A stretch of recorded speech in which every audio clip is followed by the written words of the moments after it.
On February 11th of 2023, this defendant forever silenced the voice of Alexavier Pedrin, or as you've come to know him through this trial, Alex.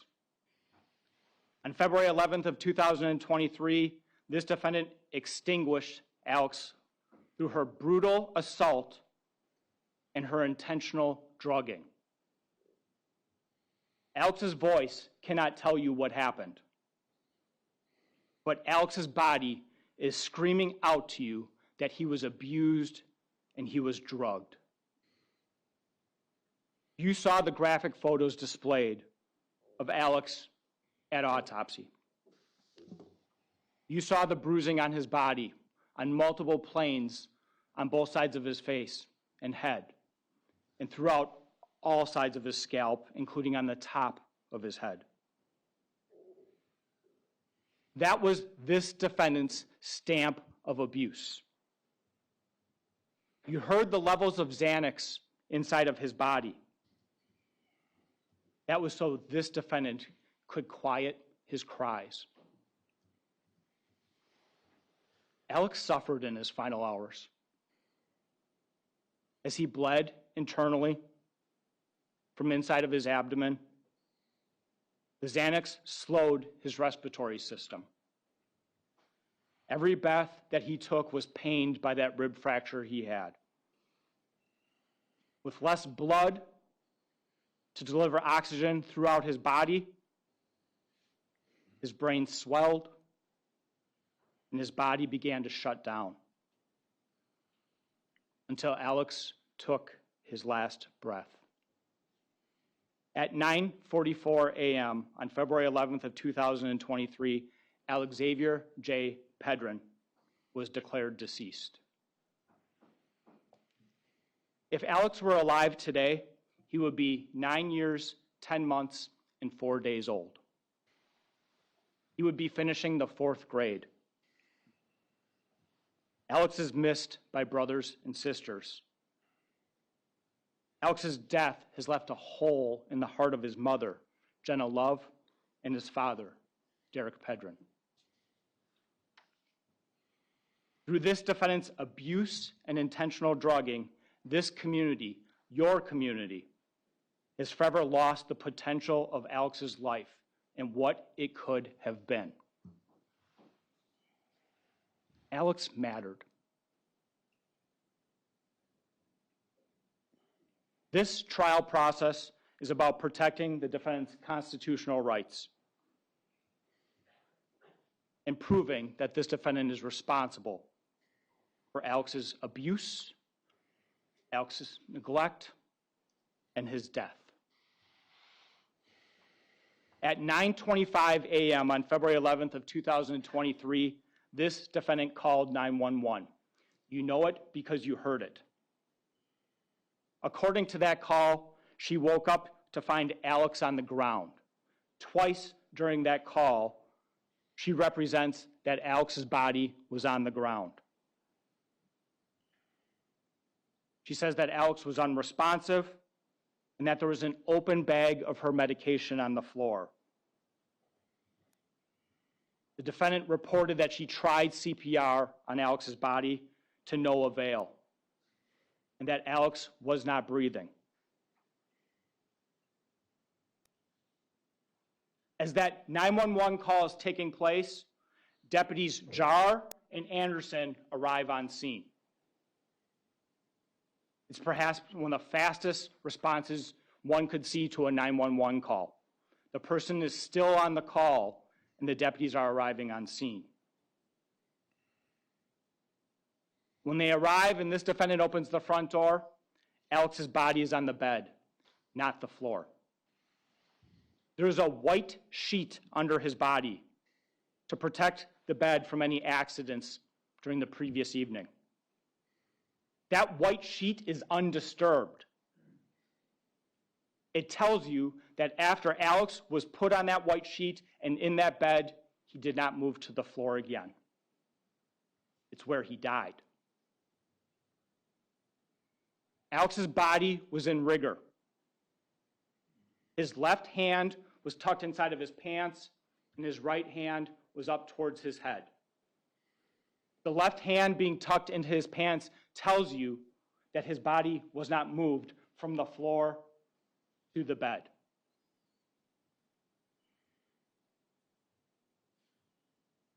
As Deputy Jar touched Alex's body and rotated it onto its side, you saw the black substance start to leak out of the side of his mouth. That small movement of just rotating his body to one side caused that substance to start coming out of his mouth. That tells you that this defendant never performed CPR. It was a lie.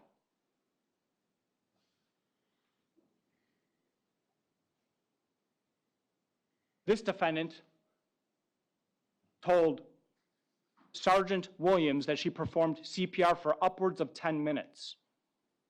You observed Deputy Jar actually perform CPR and what happened when he just started to perform CPR.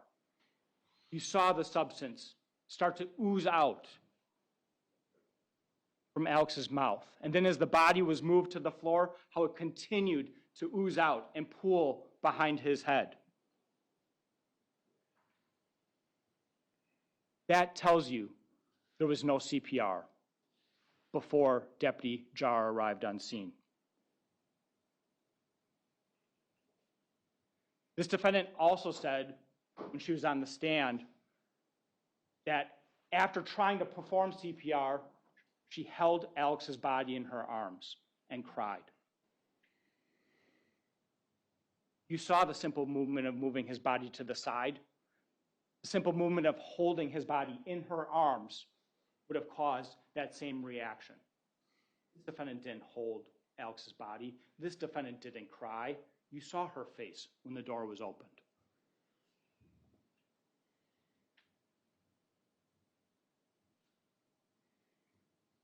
Through the investigation into this case, you know that this defendant texted Laura Lee Raines at 9:07 a.m. According to the defendant, she did not immediately notice Alex was not on the bed. You know from the forensic interviews of both Araya and Brantley that they slept upstairs. You know from the testimony of Brantley that he verified once again that he slept upstairs. There were only 2 people in the bed on the evening of February 10th, 2023. This defendant and Alex. And as soon as this defendant woke up, if what this defendant was reporting was true, she would have known immediately that Alex's body was not in that bed. But Alex's body was in that bed. It just wasn't moving. Because he was dead.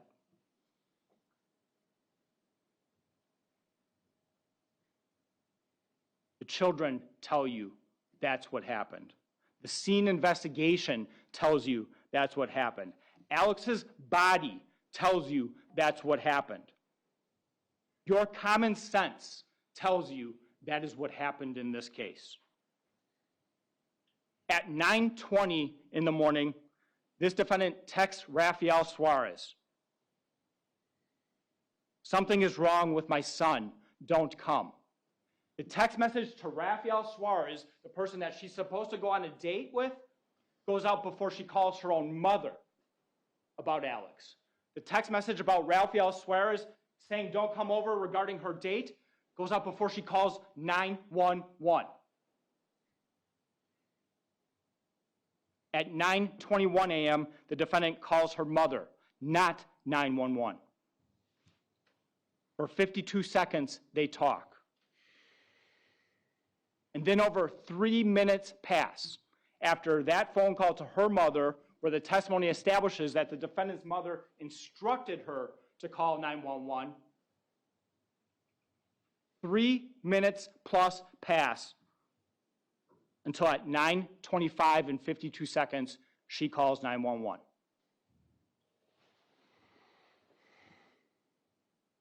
There's only one person in the whole world who could have drugged Alex. That person's in the room, and she's seated at that table. Common sense tells you that medication that you take anytime takes effect within an hour or two. The amount of Xanax in Alex's system, you heard through the defense expert witness, was enough to potentially cause the death of an adult. That tells you about the amount of Xanax in a 6-year-old child's system. This isn't candy. This isn't something that you munch on. This is bitter pills. And they're inside of a 6-year-old child's body. It is impossible for Derek to have drugged Alex. Because if Derek did it, he left the house at 7:15 when he was arrested. If he drugged Alex, Alex would have been feeling the effects of Xanax by 8 to 9 o'clock. He would have been unconscious by 9 to 10 o'clock, dead by 11 to midnight at the latest. It is impossible.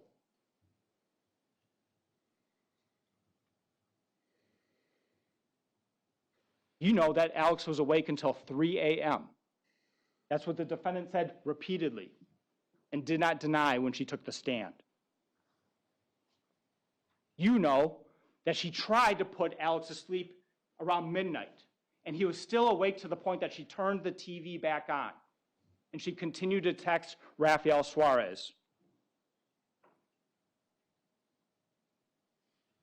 You know that Alex was actually awake because Laura Lee Raines heard over the phone Alex's voice saying what he wanted to do that evening.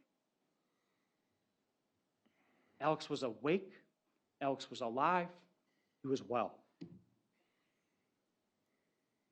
There's only one person in the whole world who could have staged the scene knowing that Alex had drugs in his system. That person is in this room, and it is the defendant. This defendant told you that she believes the bag that had the medication was up high. That was her testimony just yesterday. Her belief is that that bag was in a place where only adults could reach it. Derek was in jail that night. The only person that had the opportunity and the ability to take that bag and stage that scene is this defendant. This defendant knows what's inside of that bag because it's her medication. She's the only person that had both the opportunity and the ability to stage that scene. Both forensic pathologists that testified in this case agreed that Alex had Xanax in his system after he was beaten. Alex was brutally beaten first, and after he was brutally beaten, that's when the Xanax was in his system. After Alex is brutally beaten, you know that he already has a fractured leg and limited mobility. The beating left him with a broken rib that brought pain to him with every breath. You know that he had abdominal pain with a laceration to his liver and bleeding into the mesenteric cavity. You know that that pain would increase over time. You know that he had multiple blows to his head and to his body. For Alex, movement would have meant more pain. And he couldn't even access a bag that was at a height that only adults could grab it. Only this defendant could have done that.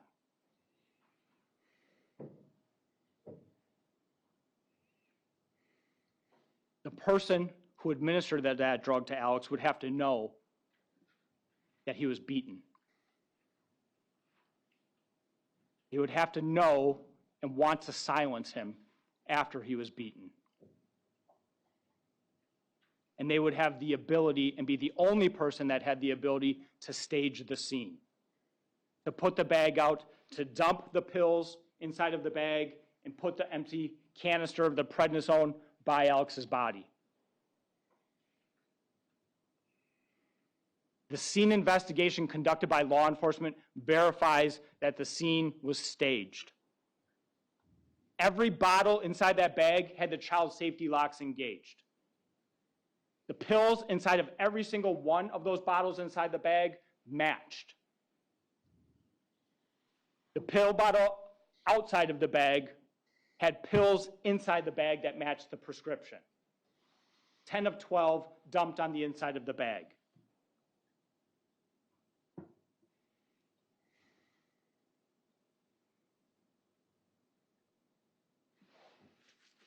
For you to believe that after Alex was brutally beaten, he would grab and access this bag and then find medication in that bag, you would have to believe that he would A, be able to open the bag and unzip it after being beaten, B, engage the child safety lock, C, empty out all the pills in the bag except for the pills that were Xanax, and somehow magically ingest only the Xanax, and Xanax at a level that would kill an adult potentially. Those are the facts that the defense is trying to sell you, and ladies and gentlemen, do not buy it.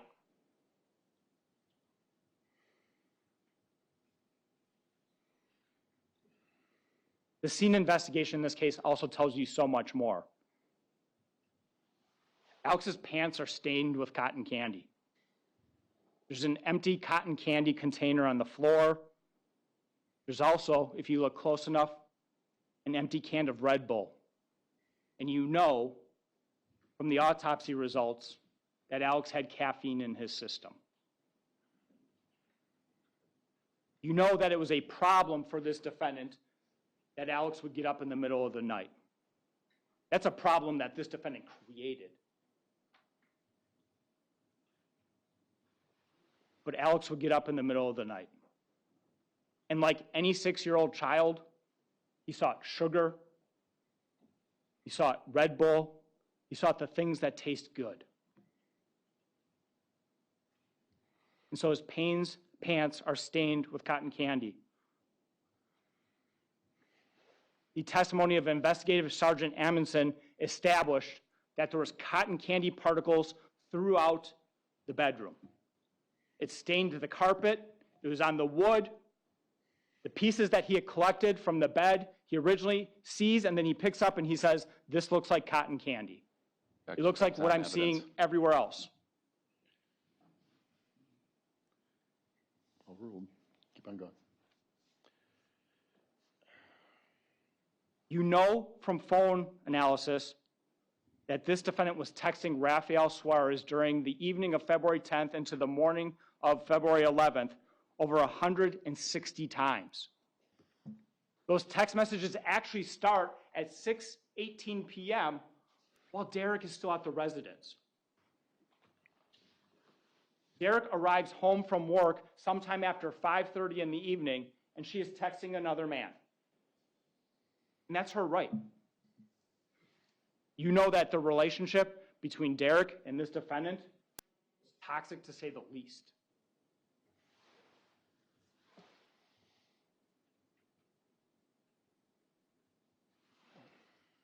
But those text messages establish a number of things. That she's awake till just before 2 a.m., the last time she sends a message, and then after 2 a.m., when she's not texting Rafael Suarez, she and Alex are left awake and alone.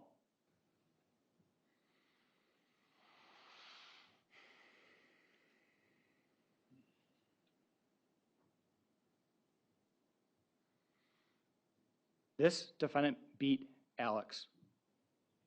The beating was a brutal beating. You saw the bruising on his body.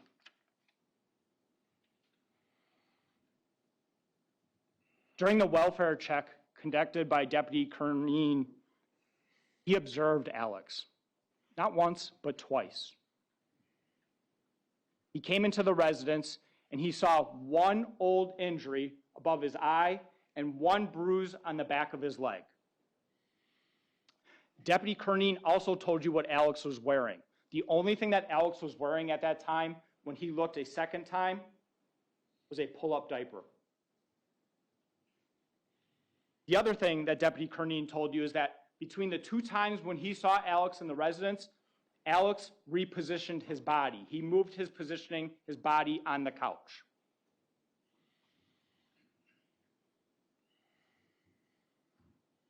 No other bruising, no redness, no signs of tears or recent crying.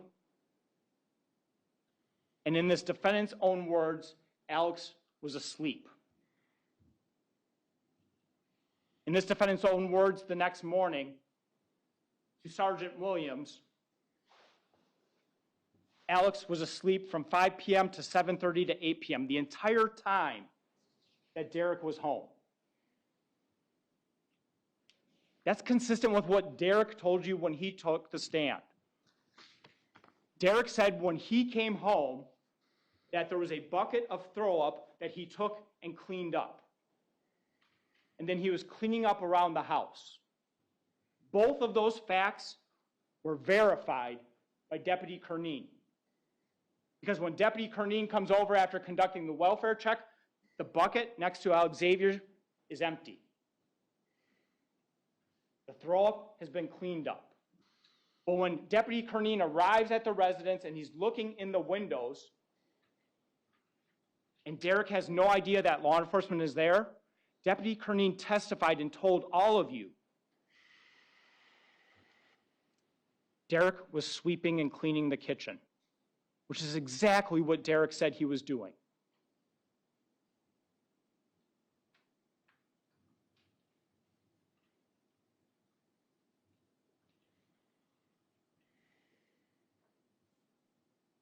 Here, the defendant's own words seal her fate.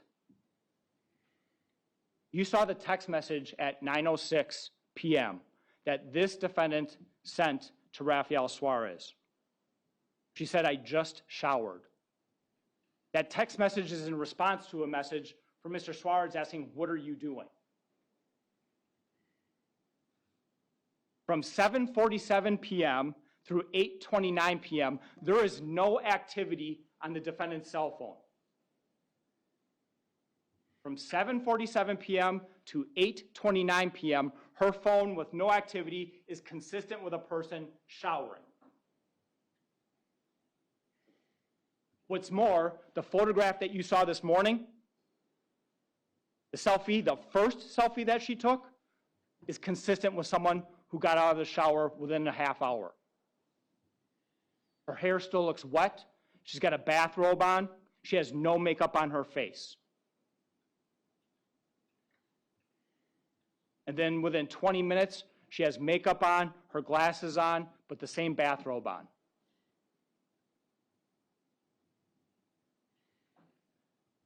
She was improving her appearance because she was having an ongoing conversation with Mr. Suarez. But make no mistake about it, she showered. Why is that shower important? Because this defendant told you when she took the stand yesterday that she would never shower with dirty underwear and a bottle that was used for urine in the bathtub. The defendant wants you to believe that Derek came home, became angry at Alex for using the bathroom in his pants, took him into the bathroom, and brutally assaulted him.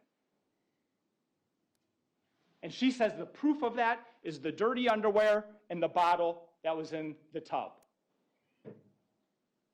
The dirty underwear and the bottle that were in the tub couldn't have been there when she showered. They came after the fact. It came after the fact because they were photographed the next morning.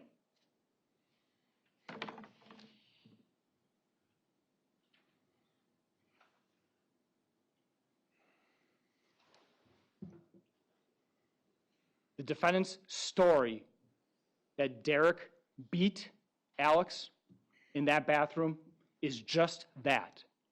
It's a story. She's attempting to escape responsibility from her actions, something that you know she does from Dr. Endres. And this defendant herself changes the story. She went from showering earlier to not showering. Think about all the children that were home when this defendant says that that beating took place. Major is in the room right next door. He's been interviewed multiple times. He would have heard that brutal beating because this defendant reports that she heard it from upstairs. Brantley is home on that same floor. Araya is home.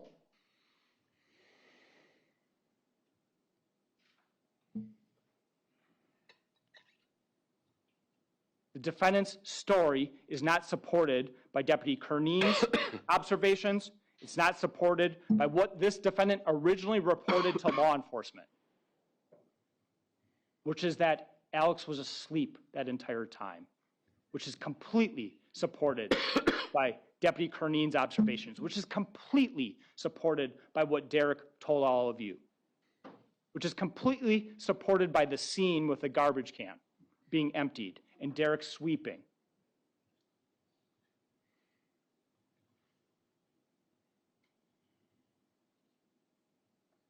You also know it didn't happen because Laura Lee heard Alex's voice on that phone call at 10:30 in the evening.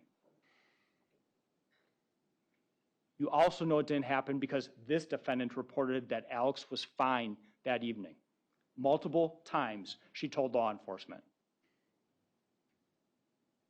At the end of performing CPR, when Deputy Anderson tells the defendant that Alex is gone, the defendant's response is, how is that possible? He was fine.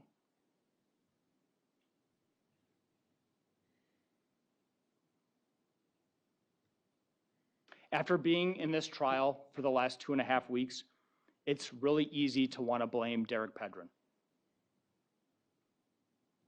You know that Derek Pedrin is violent with women. He is. You saw disturbing and disgusting conduct on multiple videos that involved Derek.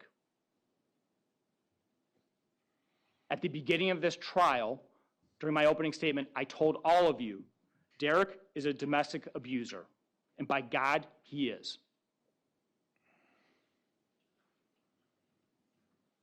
Large portions of this trial actually felt like this trial was a domestic violence trial and Derek Pedrin was on trial. Perhaps one of the benefits of this trial be that Derek Pedrin was faced with his domestic violence in those videos and his conduct. Will it change his behavior? Who knows, but one can hope. But don't fall for this defendant's smokescreen. Do not let her use his domestic violence against her to allow her to get away with a homicide of a child. You were told during opening statements by the defense that there were going to be multiple witnesses, one of which was going to come in here and tell you that they witnessed Alexavier get struck and beat more than 12 times. That didn't happen. Judge, completely improper objection. Go on to, what? No, overruled. Go ahead. You heard you're going to see multiple videos of the same. There's one video that's been admitted where Derek Pedrin is yelling horrible things at Alex inside that van. Things that are abusive. There's another video from years ago where the children are tapping their heads and they say, "Dad just hit me." Those are the two videos you saw that are supposed to establish that Derek is a child abuser.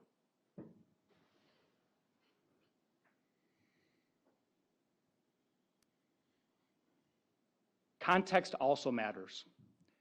Deputy Paff, during his testimony, talked about a prior domestic violence offense that he responded to the residents just a week or so before. He talked about Alex and Derek's interaction during that time. In fact, it came up again because on the evening of February 10th, Derek said, "Can I say goodbye to my kids?" And the deputies say, "You remember how it went last time. We can't do it again for that reason." Days before, they could not pull Alex off of his father. They could not pull Alex off of Derek. And it created a situation for almost 20 minutes where law enforcement had to work to separate them. That encounter tells you what you need to know about Alex's relationship and love for his father.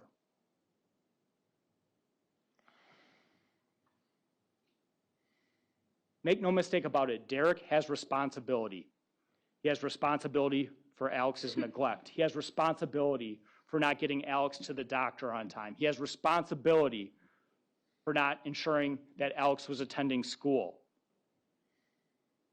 He has responsibility for bringing drugs into the home for this defendant to use. But Derek's responsibility is not for you to decide today. You are deciding this defendant's responsibility. And his responsibility cannot be an excuse for this defendant to avoid responsibility for her actions.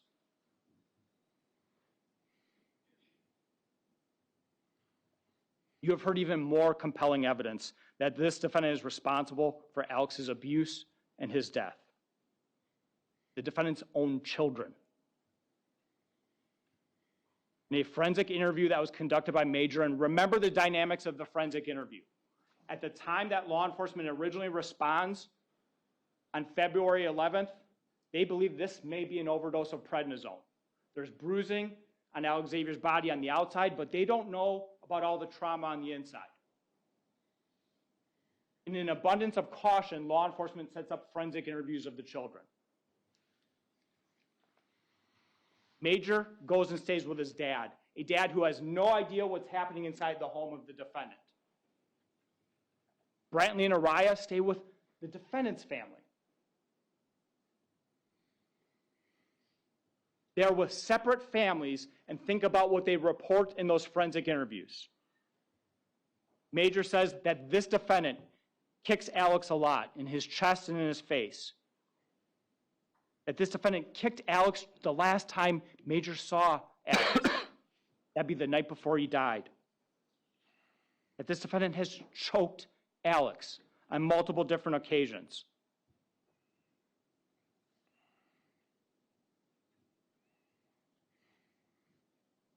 That this defendant gets mad at Alex because Alex gets up at night for snacks.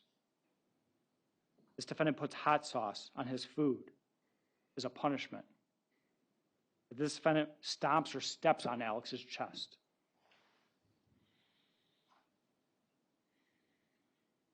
Major was interviewed a second time, less than a month later, on March 2nd of 2023.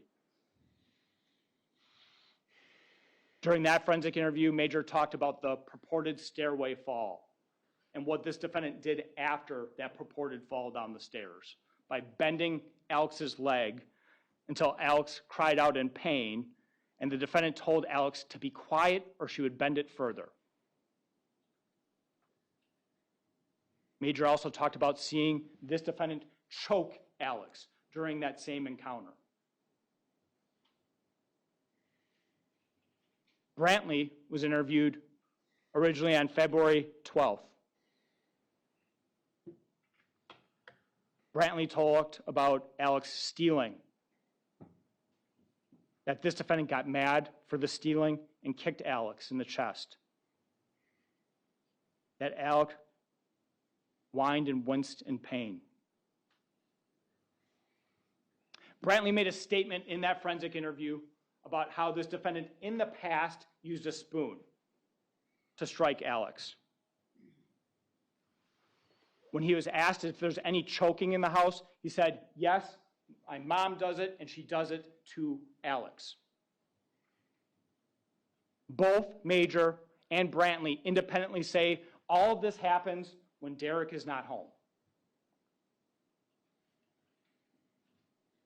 And Brantley says, the evening before Alex passed, he was asleep upstairs.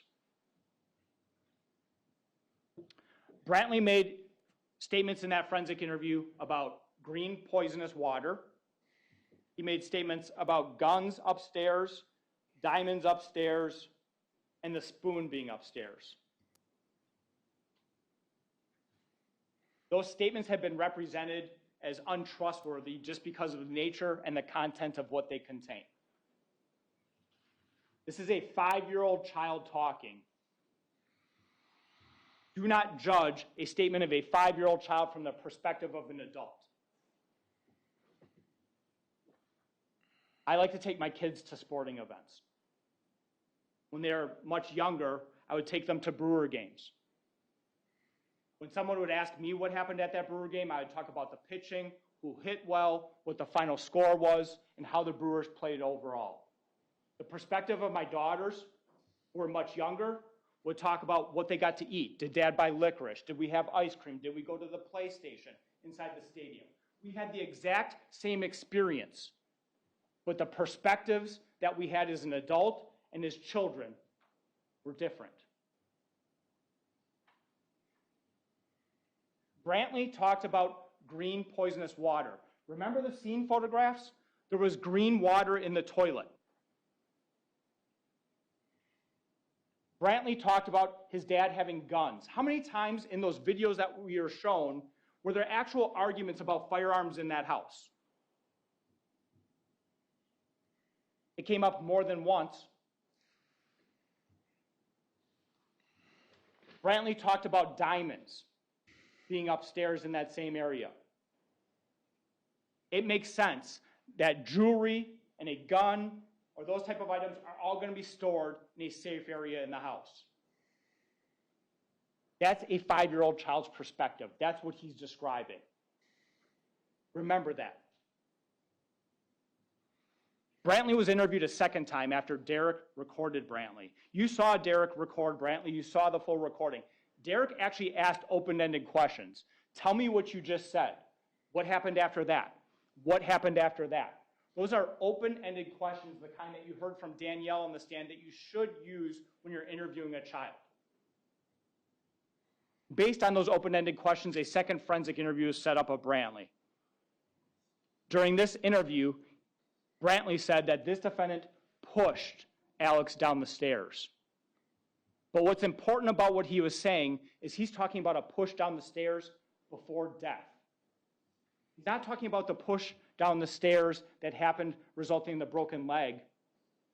He's talking about something that happened within the time frame right before Alex died, where this defendant was abusive of Alex. He says that Alex would get up at night for food, and he describes how this defendant pushed Alex down the stairs. Brantley says it happened the day before Alex died. Why is that important? Because when Brantley took the stand and talked about that fall, he said the exact same thing when he testified in this courtroom before all of you.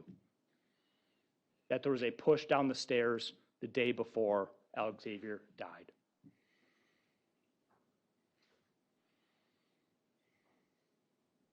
You know the dynamics of where each one of these children lived in separate households. And you saw both independently testify to the vivid abuse they witnessed at the hands of this defendant.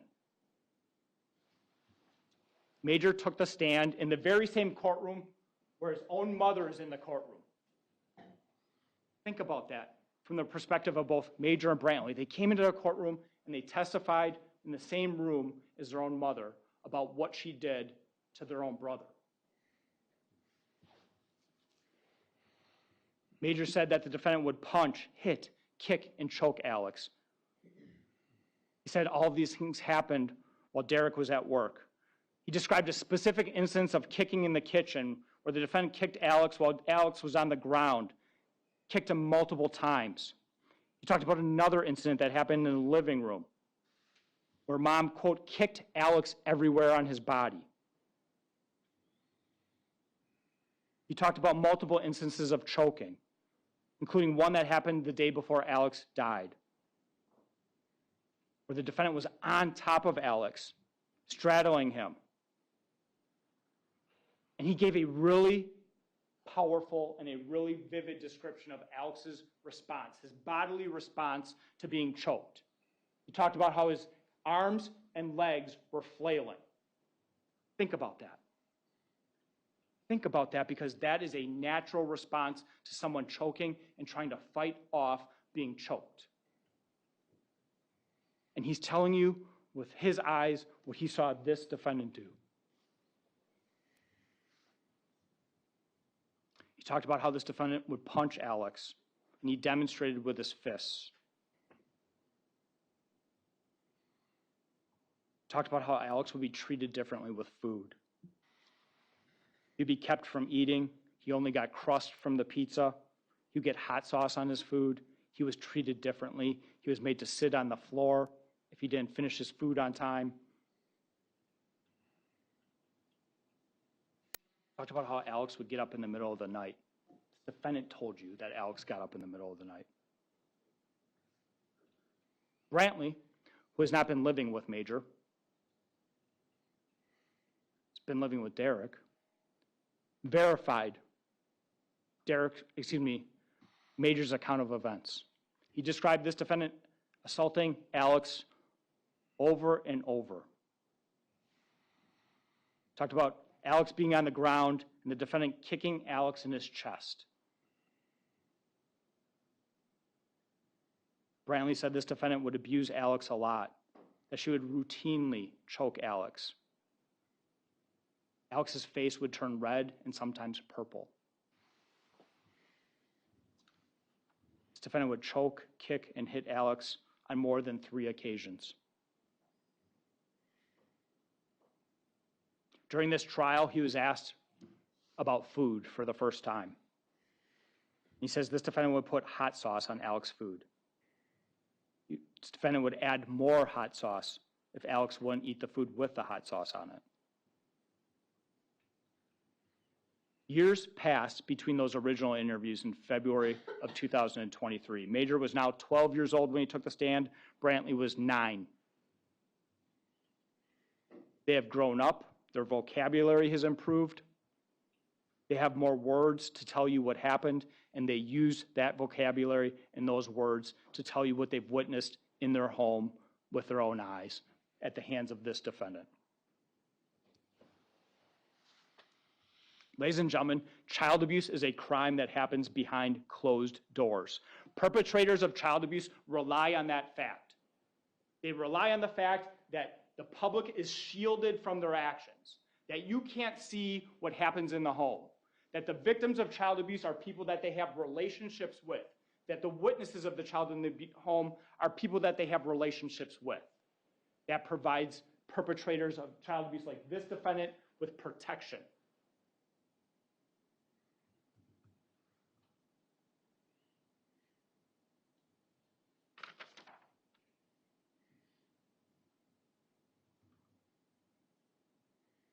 But this defendant's own children told you about this defendant's abuse of Alex. And if you're wondering why, and the state doesn't have to prove motive, there's a couple things for you to consider. This defendant suffered a traumatic brain injury by Alex's mother, Jenna Love, hitting her with a baseball bat. Alex's father, Derek, has repeatedly abused this defendant.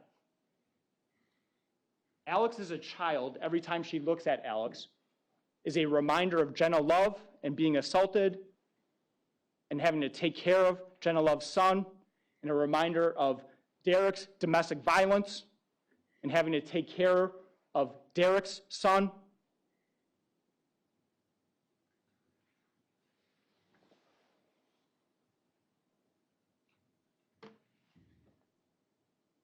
And if you still have doubt, and you shouldn't by now, you can consider this defendant's prior conduct and whether it establishes the identity of the person who abused and neglected Alexavier. You know that in 2011, Haley suffered a traumatic brain injury. Haley was admitted to the hospital with multiple skull fractures. According to this defendant, Haley suffered that traumatic brain injury from a fall downstairs. In 2013, Haley was admitted to the hospital yet again after living with this defendant and Dustin Barnes for a period of 6 months. In those preceding months, Haley went from the 80th percentile in weight to the 6th percentile in weight. She was losing hair, she had a fractured foot, and potential fractures in her hands.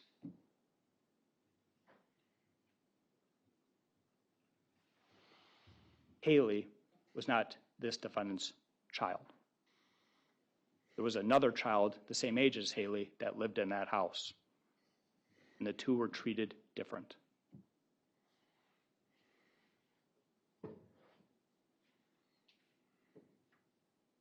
Alex is not this defendant's child. There are children of a similar age to Alex in his home.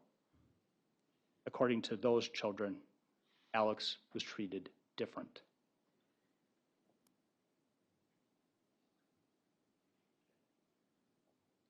You can only use the evidence from 2011 and 2013 if the similarities from that evidence, and in this case, help you identify who the perpetrator of the abuse was.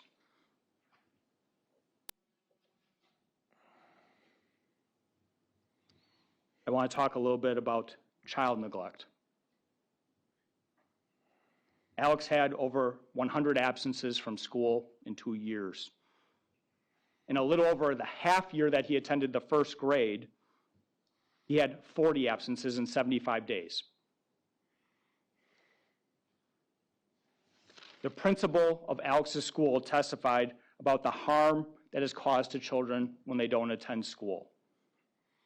It impacts their growth, it impacts their development, it impacts their functioning, it impacts their social skills. You also saw Alex's appearance at the time of his autopsy. He was extraordinarily thin. He was dehydrated. Conditions that were consistent with what the children described with terms of him eating or not being able to drink, because if he drank, it would cause him to have to go to the bathroom. You know that Alex had a broken leg. You know that Alex wasn't taken for medical treatment for days after that broken leg. Derek deserves responsibility for that, but so does this defendant.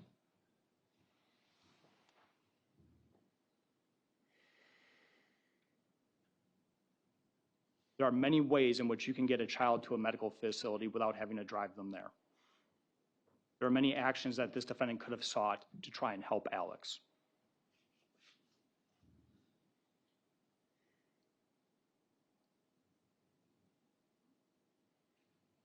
And I want to go back to Alex's death. A person who intentionally administers a drug to a child to put that child to sleep has a responsibility to watch over that child. When you engage in that extraordinarily dangerous conduct, that's not an excuse for you to go to sleep and hope that everything turns out right the next morning so you can go on that date. But that's what this defendant did. Giving Alexavier drugs and then going to bed after he is knocked out and not watching over him contributed to his death. Because if there was action taken, monitoring to counteract the effects of those drugs, Alexavier could still be alive. In this trial, you get to consider this defendant's words and actions. She never disclosed the abuse to the children outside of one arguable 911 call to police, to friends, to family, except for one video that she sent to Laura Lee. And what were her instructions with the video that she sent to Laura Lee? Hold on to it in case I need it. Not help me, not help my children, not protect me or protect my children. Hold on to this in case I need it.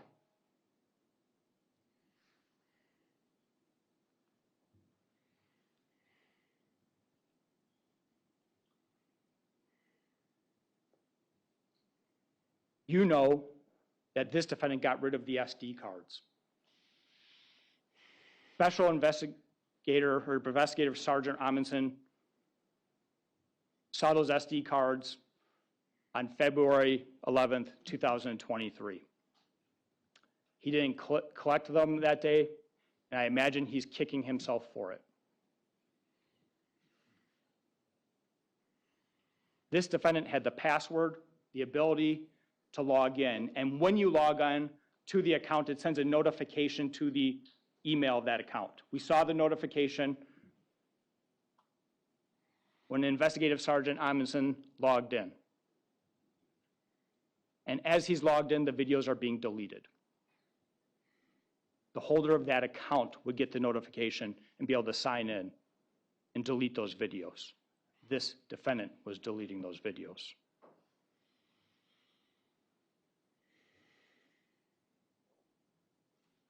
You know that after the death of Alexavier, Derek was meeting with law enforcement, gave a statement to law enforcement, was cooperating with law enforcement. And this defendant's response to that was to tell him he should not do it. This defendant's words, her actions show her guilt.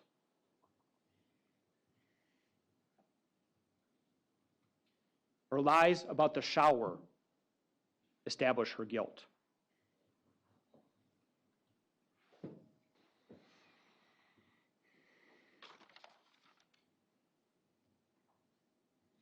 After I've been speaking to you for a while, I'm now going to talk about the law, the most exciting part.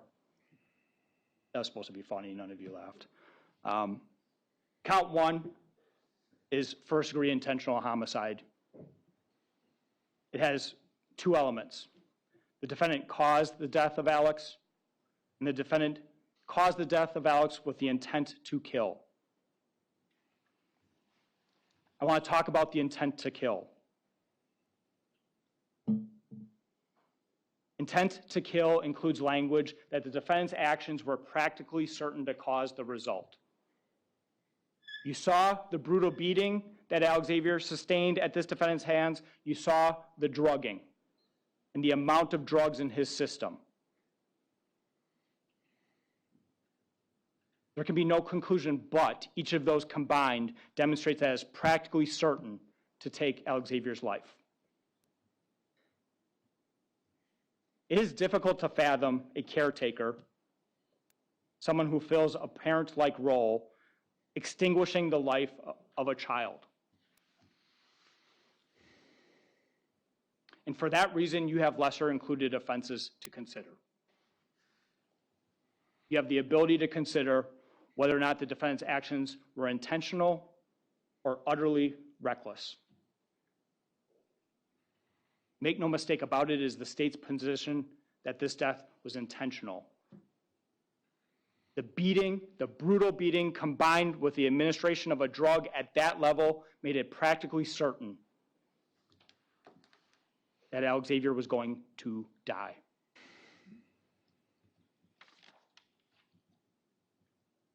Count two, child neglect.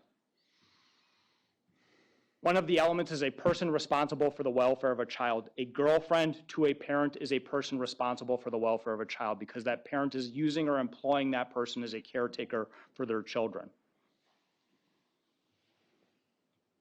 You have to find 3 acts of child neglect during that time frame, and you don't have to even agree on which 3 acts, as long as all of you agree that there were 3 acts of neglect.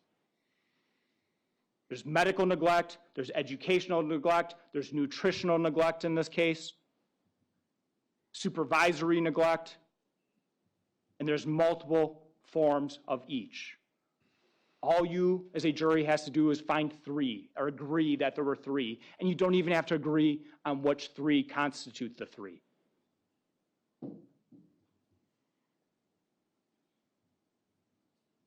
You do have to agree on the one that led to death. For that, the defendant had a responsibility to Alex to watch over him after giving him that drug, and she failed in that responsibility. I've talked about that already. Count 3, repeated acts resulting in death. Again, you have to find 3 acts, and you don't have to agree on all 3. The testimony of Major gives you 3. The testimony of Brantley gives you 3. Alexavier's body gives you more than 3. From that, it's easy to find 3 acts of child abuse that this defendant inflicted on Alexavier.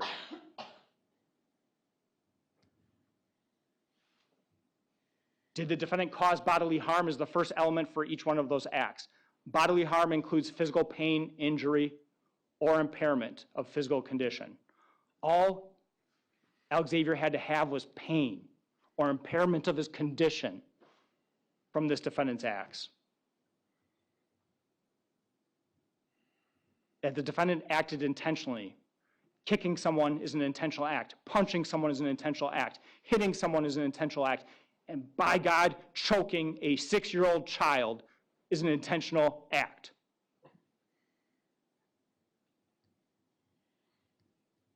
Did one of those acts cause the death of Alex?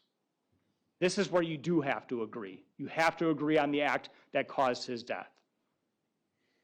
The testimony of the medical examiners give you 2 different ways. The abdominal injuries that Alexavier had were a substantial condition resulting in his death. That's what Dr. Quinton testified to. He listed as the #1 cause on his report.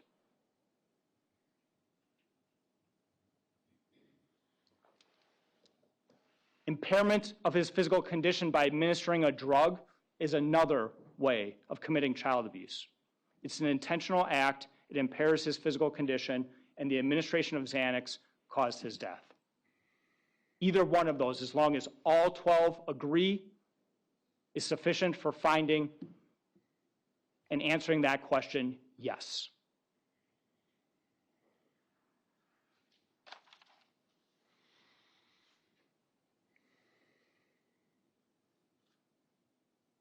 Dr. Endres said in her testimony that this defendant avoids responsibility, that this defendant projects blame on other people. You witnessed that through the defense testimony over 2 days.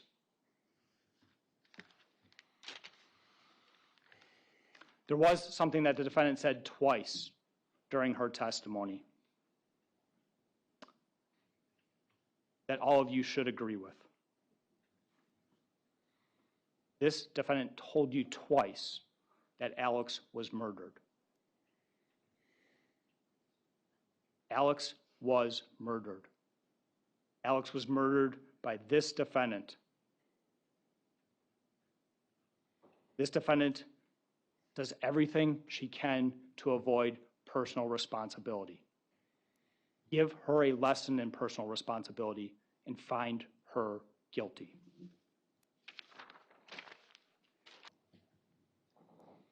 You just like getting beat? Ladies and gentlemen, is there a more terrifying thing a father could say to a 6-year-old child? A child who depends on him for protection? A child who cannot defend himself? And so he naturally looks to his father and should be able to expect that he won't harm him. Pedrin's statement tells you something. Do you like getting beaten? Tells you that it happened before. It tells you it was going to happen again.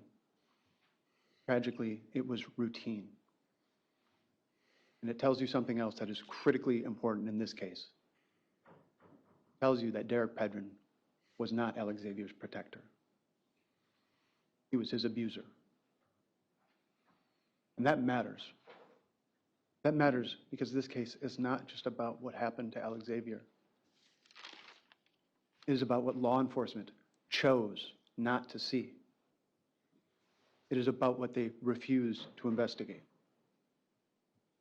It is about how they locked on to Josie Dikeman from the very first hour and never honestly revisited their assumptions, even after the medical science, the facts, and their own forensic pathologist proved that major parts of their theory were wrong. From the very beginning of this case, back in 2023, the government has tried to give us all a headline. Mother murders stepson and stages scene. That is the government's headline. It is dramatic. It is sensational. It is horrific. And it triggers a powerful emotional response. It is exactly the type of accusation that can hit hard and cause people to stop thinking critically. But our law asks more of you than simply reacting to a headline. You must read the article. You must critically examine the evidence and separate emotion from proof and search for the truth. And when you do that, you'll see that the government has tried to give us all the wrong headline. What the headline should be is innocent woman charged, suspect at large. Ladies and gentlemen, this is a case about how innocent people get convicted of murder. And I want to put something right out in the open, just to say it. Usually when I go to sleep at night and hit the pillow, I'm out. I'm out for the night. But last night I didn't sleep at all. Because I'm terrified. I'm terrified that something I failed to do or say or failed to explain will end up with an innocent woman being convicted. And so all I ask of you is that when I inevitably fall short in giving you my thoughts on this case, that when you go back into the jury room, you draw upon your collective wisdom and the many, many notes you took throughout this trial. Now, this case comes down to three fundamental truths. The first truth is that this investigation was not a search for the truth. It was a defense of a premature conclusion. The second fundamental truth is that the medical science does not support murder. And the third fundamental truth about this case is that there are multiple reasonable explanations that are consistent with Josie's innocence. Overdose, Derek as the abuser, injuries not intended to cause death. And the list goes on. I would like to talk to you about some of those as we go forward. But I first would like to start where the law begins, the burden of proof. Proof beyond a reasonable doubt. And we've all heard that before. And what is the burden of proof? Well, the burden of proof was built on a hard lesson, which is that when the burden is too low, innocent people do get convicted. Because human beings, the courts are run by human beings. We are all human. We are fallible. We make mistakes. We make assumptions. We have biases. And the burden of proof is designed to protect against those very human errors. And that is why we have such a high burden. Because society concluded that it is unacceptable to convict innocent people for something they didn't do. So I'll talk briefly about what reasonable doubt is. But I'll first start with what it is not. What reasonable doubt is not, it's not that you think something probably happened. It is not enough that there is more evidence that you believe of guilt than there is of innocence. It is not even enough that you are firmly convinced, that you have a strong belief that something bad happened based on the evidence. That is not enough. The government must eliminate each and every reasonable hypothesis consistent with innocence, any reasonable explanation consistent with Josie's innocence. And we heard some of that in the trial testimony. We heard from Dr. Quinton that overdose is a very real possibility. It is squarely supported by the evidence. And if this was an accidental overdose, count one must fail. This is not an intentional homicide. And if it's an overdose, count three must fail. And that's just one example. And you'll hear more as we go forward. But it is important to know that you do not have to solve every mystery. You do not have to pick the explanation that you think is the most convincing. All you have to do is determine if there is one single reasonable doubt in this case. Just one. Now let's talk about the first truth in this case, that this case was not a search for the truth. It was focused on defending a conclusion from day one. A 911 call comes in, reporting the tragic death of a child. And even in that first moment, Josie raises the possibility of overdose. And so what do law enforcement do? By sheer happenstance, they arrive within minutes. And they immediately judge Josie guilty. Immediately, they conclude that she must have staged that scene. Immediately, they thought she must be covering for a horrible crime. Only a murderer would stage the scene. And what was their evidence at that point? Pill bottles around on the floor. They had no testing on those items. They formed a conclusion based on an assumption from day one and began defending that conclusion rather than trying to find out what actually happened. Now, let's talk about the investigation and the incredible failures that we saw because of a breakdown in the chain of command. Now, you saw from the testimony that there was no single person in charge of this investigation. And Lieutenant Williams, he agreed, this is not just an issue about flow charts and organizational dynamics. This is a critically important factor in any investigation this complex. There are hundreds of witnesses to interview, multiple competing inferences and explanations, medical science, forensic analysis, thousands of hours of video and audio and paper, hundreds of thousands of documents in this very case alone. And so it is critically important that you have one person in charge to assign tasks and to ensure that things do not fall through the cracks, important things. But that is not what we had here. There was testimony again that no one was truly in charge. And even Sergeant Amundsen, when he testified very reluctantly that he was in the lead. He was the last man standing. Now, there's an analogy that I think captures the concerns with this investigation. Imagine putting together a puzzle while throwing away every piece that doesn't immediately fit. You probably wouldn't end up with a complete picture.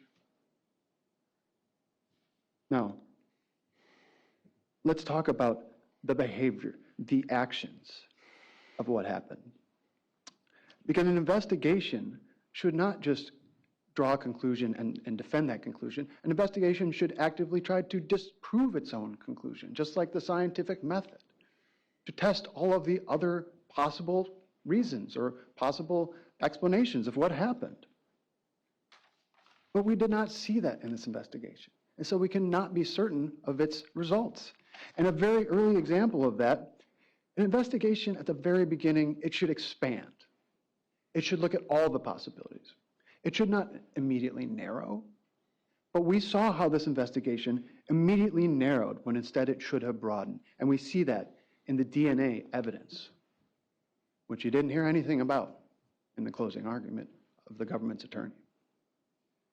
And why is that? Because the investigation into the DNA evidence and who touched the pill bottle and the cap was not designed to search for the truth. It was designed to prove that Josie had lied about staging the scene. How do we know that? Because they sent it in, but they only tested for Alexavier's DNA. And guess what? It was on there. That supports the idea that he got into something overnight. It doesn't support the staging theory. And so what did they do? Did they say, you know, that's unexpected. We should look into this. No, they immediately stopped and asked no more questions. They didn't test samples from the other adults that could have contributed to those items. They didn't test Derek Pedrin or Josie Dikeman or Karsten Jar. They simply said, oh no, this doesn't support our theory, so we're going to stop looking. That is the very first investigative decision that happened in this case. Even though the crime lab analyst specifically said, please send us more samples from individuals believed to be involved. They did not do that. Folks, this only required mailing in a DNA sample. And they didn't do that. If this were truly a search for the truth, why would they not submit comparison samples? Why would they not want to know who touched those bottles? Because what we were left with was uncertainty. And that uncertainty belongs to the government that has the burden. And investigators never tested the Coach bag. And think about that. What would that tell us? If Alex's DNA on the Coach bag was on the Coach bag, that would show that perhaps, that would show that he gotten into something. But they didn't do that. And so we don't know. We are left with incomplete evidence that we cannot rely upon. And there were pill fragments on the pillow that were never tested. And Dr. Quinton acknowledged this would be important contextual information, as well as Dr. Christensen, that would help us understand, was this an accidental overdose? They never tested. So here we have the centerpiece of the state's case, the state's homicide case against Josie Dikeman, and they never even fully tested it. Why is that? They want us to believe them. They say, believe us. We believe it, so you should too. But they don't have any facts to prove that because they didn't look for them, because they were afraid that the answer would not point to Josie's guilt. Again, they were not testing for their own theory being wrong. They were not truly searching for the truth. Contradictory evidence was ignored. And confirmation bias took hold of the investigation. And just briefly on confirmation bias, we all know what that is, even if we don't always call it that. It is what happens when everyone watches the same play in sports, and the Packers fans say, obvious pass interference, and the Vikings fans say, no, that was clean. And it's particularly powerful, for instance, in politics, when we seek out information and then have algorithms just feeding us back what we want to hear. And so we start filtering all of the evidence that comes in to be consistent with what we already believe. And to be clear, this is not about bad intentions or makes you a bad person. This is a universal human trait that we all have, and that is so powerful, not because it is overt or obvious, it is so powerful because it is subconscious. But it is powerful nonetheless, and that is impossible for any of us to deny. And police are not immune. Medical personnel are not immune. Children are not immune. We all seek to conform evidence to our existing beliefs. And it takes a lot of effort to avoid that pitfall. So again, let's talk about the tunnel vision on Josie. Investigators admitted Derek Pedrin was a suspect. Sergeant Amundsen said he is still a suspect to this day. That is the very definition of reasonable doubt. And there's more. 10 days into the investigation, investigators were already working with Derek Pedrin to defense-proof the case. Now, you heard Sergeant Amundsen come in and testify under oath. The first time that conversation happened, that was in September after Josie was already charged and arrested. Matter of fact, that's not true. It was 10 days after Alexavier had died. And I think that demonstrates one of the fundamental failures of this investigation, which is that none of the investigators had read all the reports. And the reason why Sergeant Amundsen didn't really know what happened in that meeting in September, which was a meeting that was never disclosed to the defense, no report was made of it. We only learned of it because we physically laid eyes on every bit of video evidence that was in this case, and we discovered this. And we said, Okay, here's a meeting with a key witness in the case, talking about problems in the case, talking about how the Xanax issue, and talking about Derek's phone.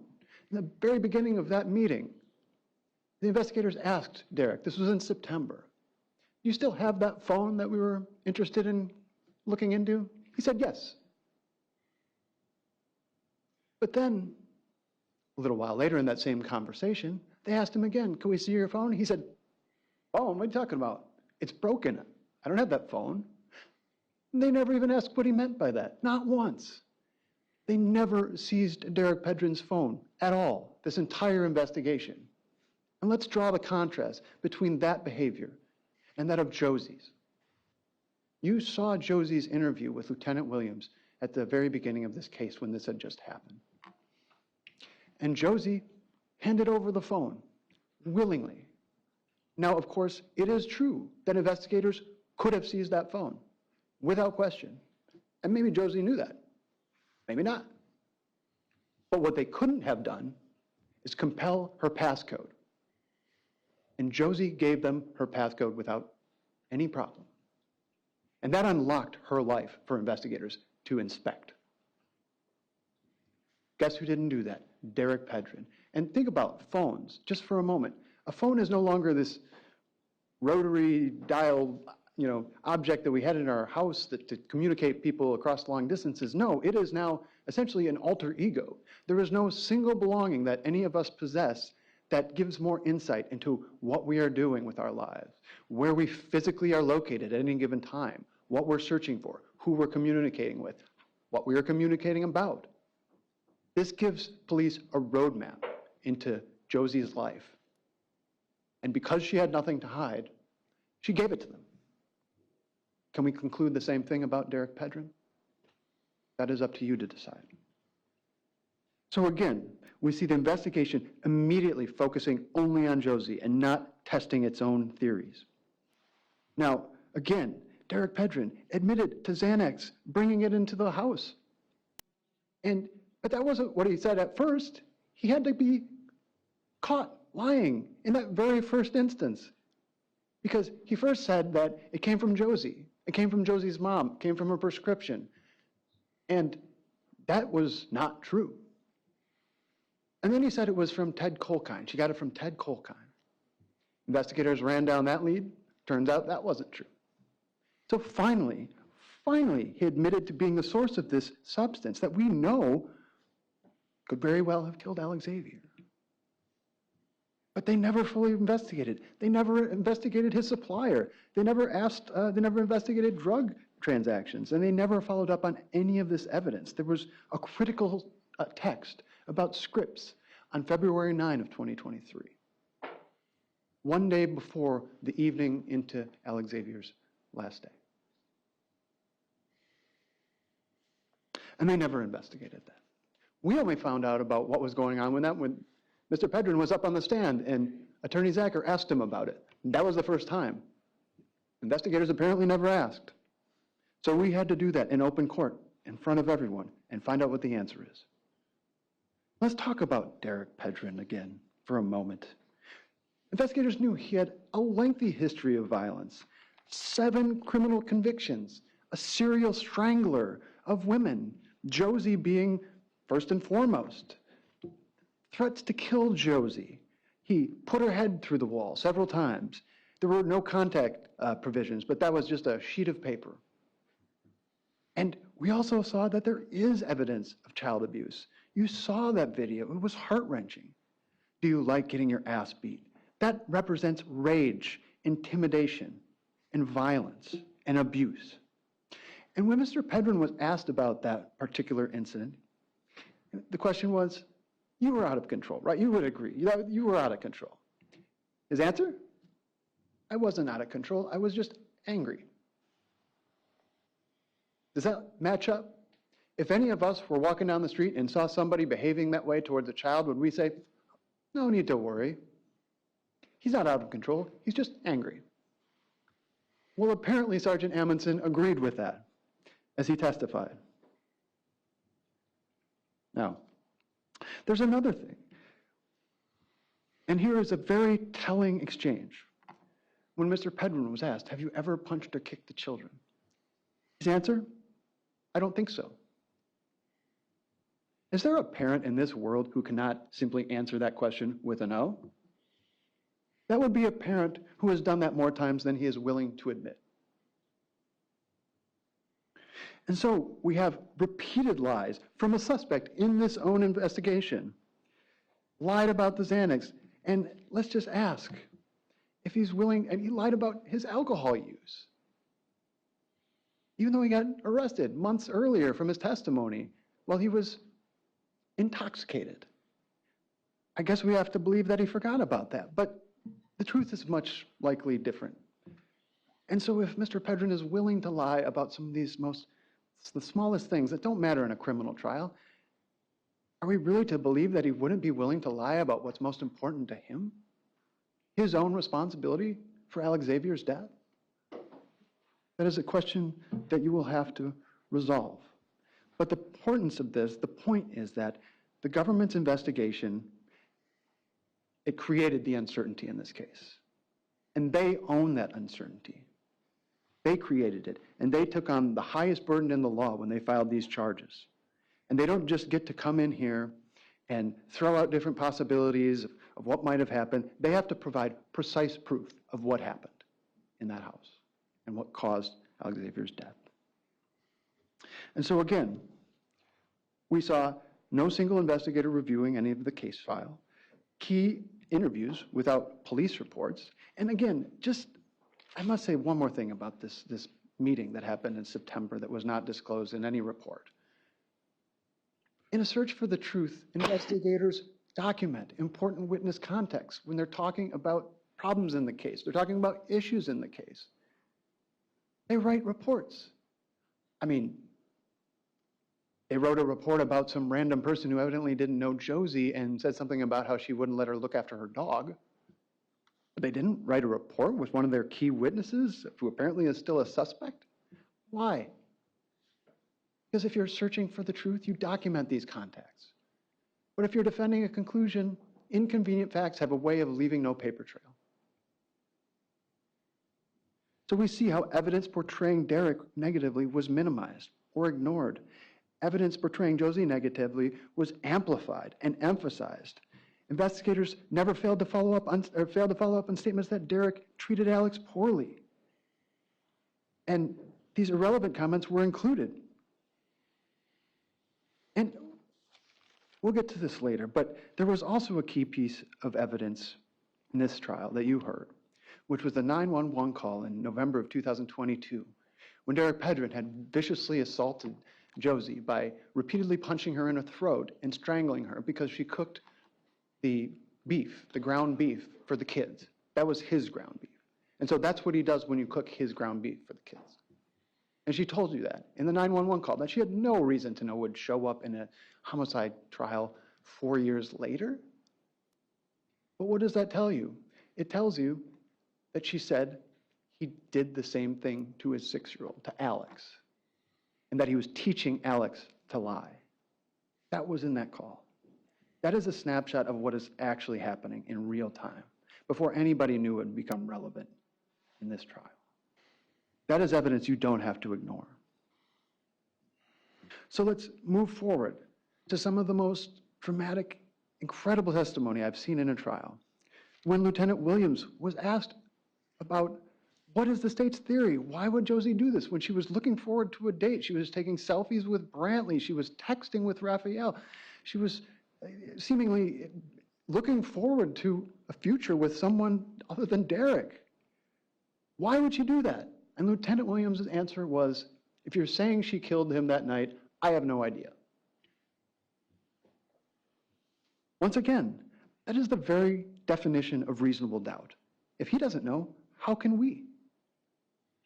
And then you also heard from Sergeant Amundsen, the lead investigator, who apparently hasn't read all the reports, looked at the transcripts, or watched all the videos. He testified that that conversation about thinking like defense lawyers happened in September. That was wrong. It happened February 21. And he testified as well. What is your theory? Why would you do this? How did this happen? And he said the working theory is that Josie must have murdered Alex because he wouldn't let her go to sleep. She wanted to go on a date the next day, so she murdered a child. And that's their working theory. Like my working drafts, which go through 8 different versions before I finalize them. So maybe if we have a trial in 2 weeks, the working theory would change once again. Because they do not know. They are required, beyond a reasonable doubt, to prove exactly what happened, not to provide us with a working theory. So if the supposed lead investigators can explain to us what happened, how can we know? And why don't they know? It's because the evidence in this case never supported the murder theory. The evidence kept pointing back towards overdose, towards Derek, towards uncertainty. But that overdose evidence was ignored. You heard from Dr. Quinn. He could not determine the exact cause of death, and he could not rule out overdose. And he said that Xanax's role in this was crucial. What does that mean? That means that overdose is not some far-fetched speculative theory. It is reasonable. It is medically supported. It is consistent with the toxicology. And it is so critically important to understand that if this was an overdose, intentional homicide is not proven. Count 1 is not proven. Count 3 is not proven. And that is enough for reasonable doubt just in and of itself. But then we have an example from the medical examiner, from Ms. Lubinsky, who, I guess in Wisconsin, well, I know in Wisconsin, we don't have medical doctors who serve as medical examiners. I guess that's unique to us. But it seemed like Ms. Lubinsky was much more of a police officer than a medical professional, because her entry into the case essentially was an attempt to overrule the pathologist who said that this was homicide due to the actions of some other person. But instead, she wrote that there was homicidal violence and that Alexavier died from homicidal assault. Those were her words, not Dr. Quinton. He told you that. Those weren't his words. He wouldn't have used them. And so what does that tell us? Well, what it tells us, as well as Ms. Lubinsky's testimony, about how the mindset had taken such strong hold that this was only about proving Josie guilty. It was not about exploring what happened. And that is why Ms. Lubinsky came in and she told us all that there were brown bananas on the fruit stand in their house. And we saw the photo. The brown bananas were next to fresh fruit and other snacks that the kids could get freely. And frankly, if brown bananas are criminal neglect, then you're going to have to lock me up too, because how many of us have not let bananas overripen in our kitchen? But the point is that bananas are not evidence of criminal neglect. They are evidence of how confirmation bias was so powerful in this investigation. And look, we know why that was. We know why. It was because Josie was never going to be able to move past her earlier convictions in 2001 and 2011 and 2013. And I will say, my biggest fear in this case is that you will not be able to look past this evidence for what it is. It is the state attempting to distract you, to overwhelm you, to provoke anger, to distract you from anything but the lack of evidence in this case. We never tried to hide this from you. We told you this was coming. But if the state had the facts to prove its case, they wouldn't have to rely on convictions that go back to up to 15 years ago. And the state is trying, not subtly, to use this prior conviction as evidence of current guilt. They're trying to say she was an abuser then and she's an abuser now. That is what they're trying to get you to conclude. But the evidence doesn't support that. The 2011 evidence did not conclude that she was abusive. This was an incident where a young child fell down the stairs. And this similarity, I think, explains why they believe that they can use that to say that she must have done something wrong here. But the facts are much different. In that case, Josie was a 19-year-old addict, and she did not care about her responsibility. She was neglectful, and a child was injured falling down the stairs at her apartment. Now, that was investigated at the time. And investigator Tony DeLapp, the officer who investigated this, walked through the house and noted no inconsistent information about what she had reported. Josie took the child immediately into the hospital. And there was no medical certainty in that case. 4 doctors agreed that this was consistent with the explanation. And there was not one doctor who was willing to say that this was abuse. And there's another important aspect of that. There was evidence that was destroyed as part of that. And the instruction says that you can conclude, you can draw the inference that this would have been favorable. But the point is that abuse was not established at all in that case. And there was no conviction.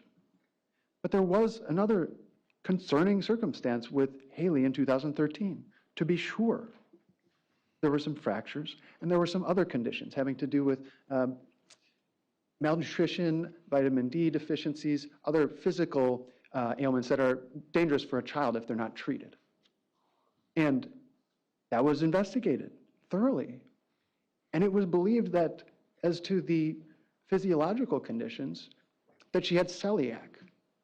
And celiac basically explained all of these conditions.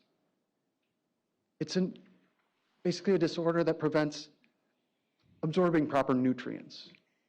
And that explains vitamin D deficiency. That explains some of the other findings.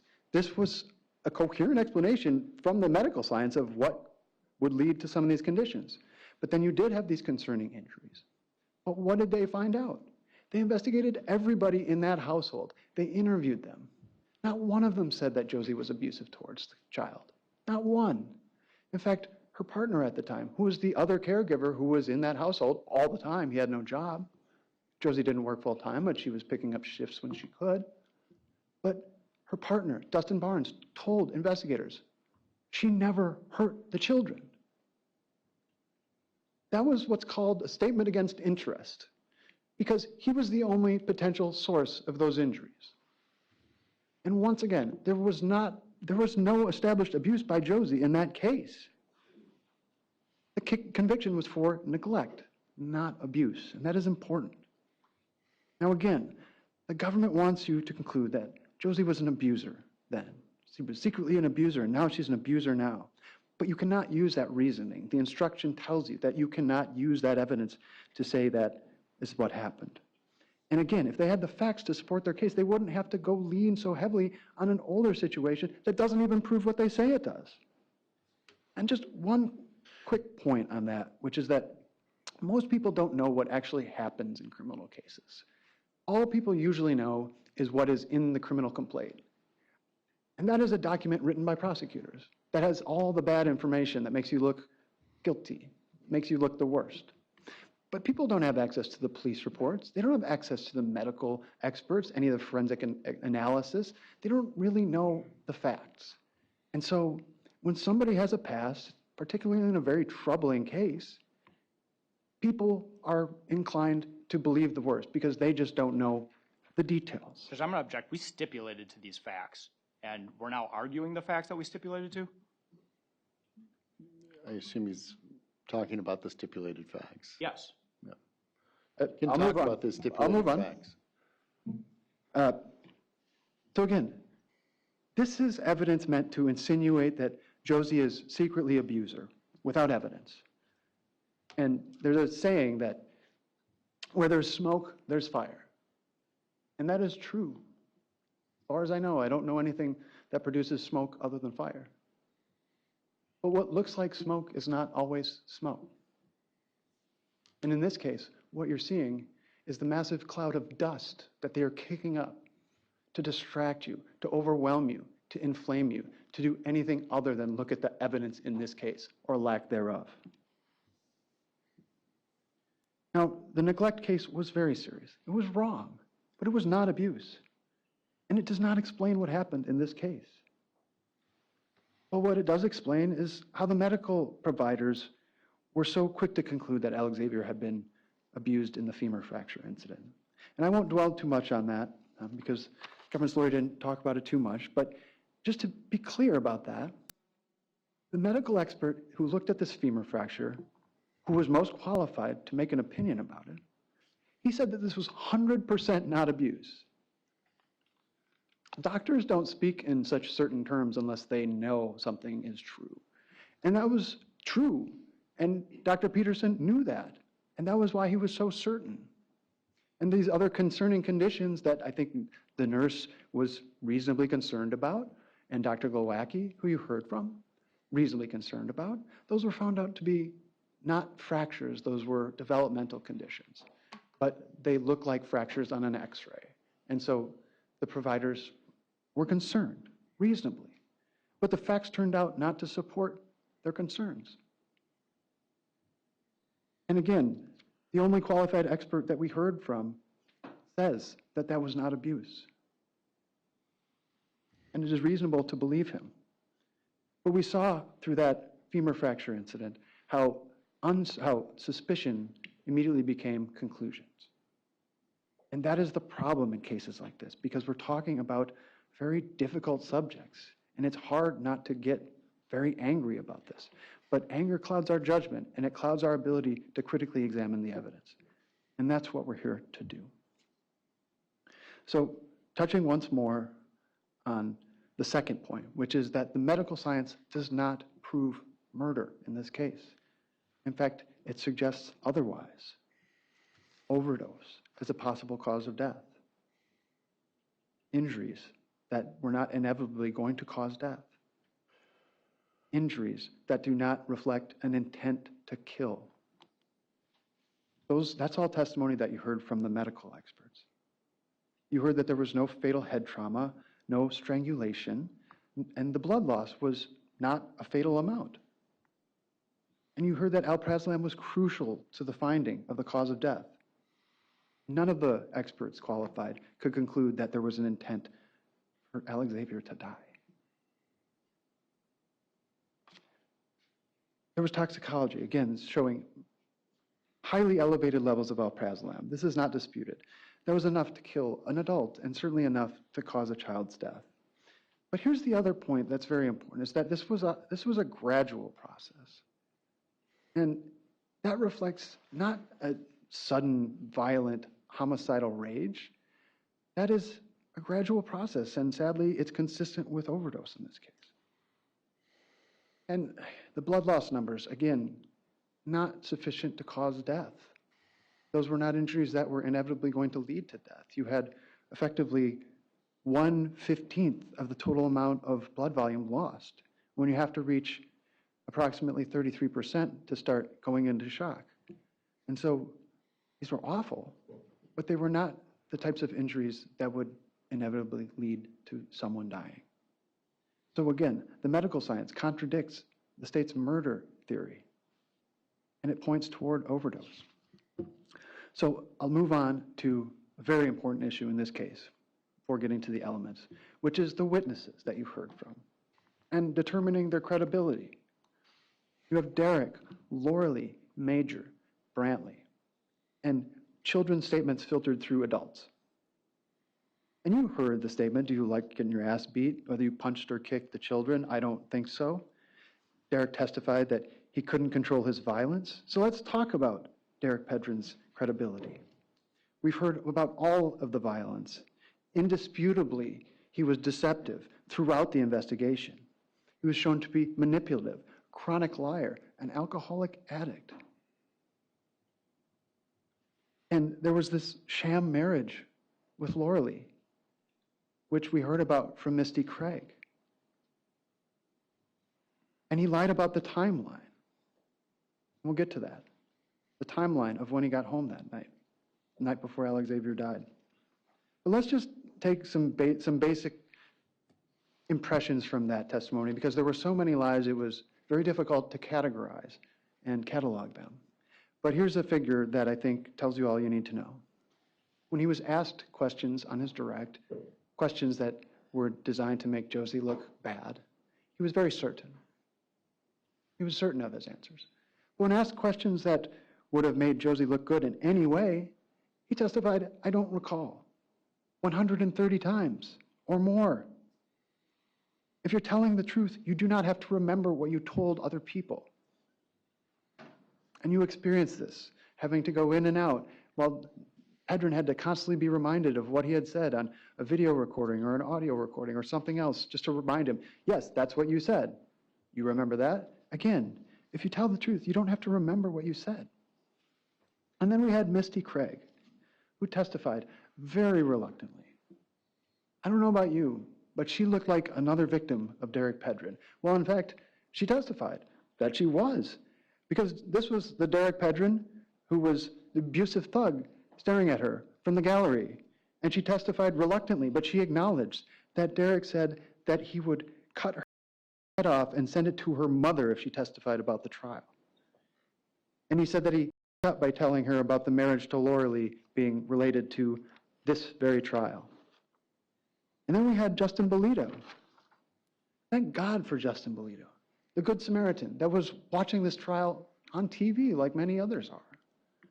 And he was so astounded and outraged by Pedrin's lies, open lies on the stand, that he reached out to us to set the record straight. He did not want to get involved in this.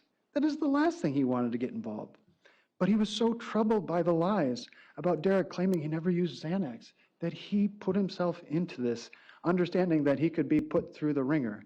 And boy, that is true. You saw the government's lawyer go up and just trash him and berate him with accusations that, let's put it this way, must have come from Pedrin without verification. That's all I'll say about that. But what the government lawyer didn't attack was Justin's testimony about Derek Pedrin using Xanax.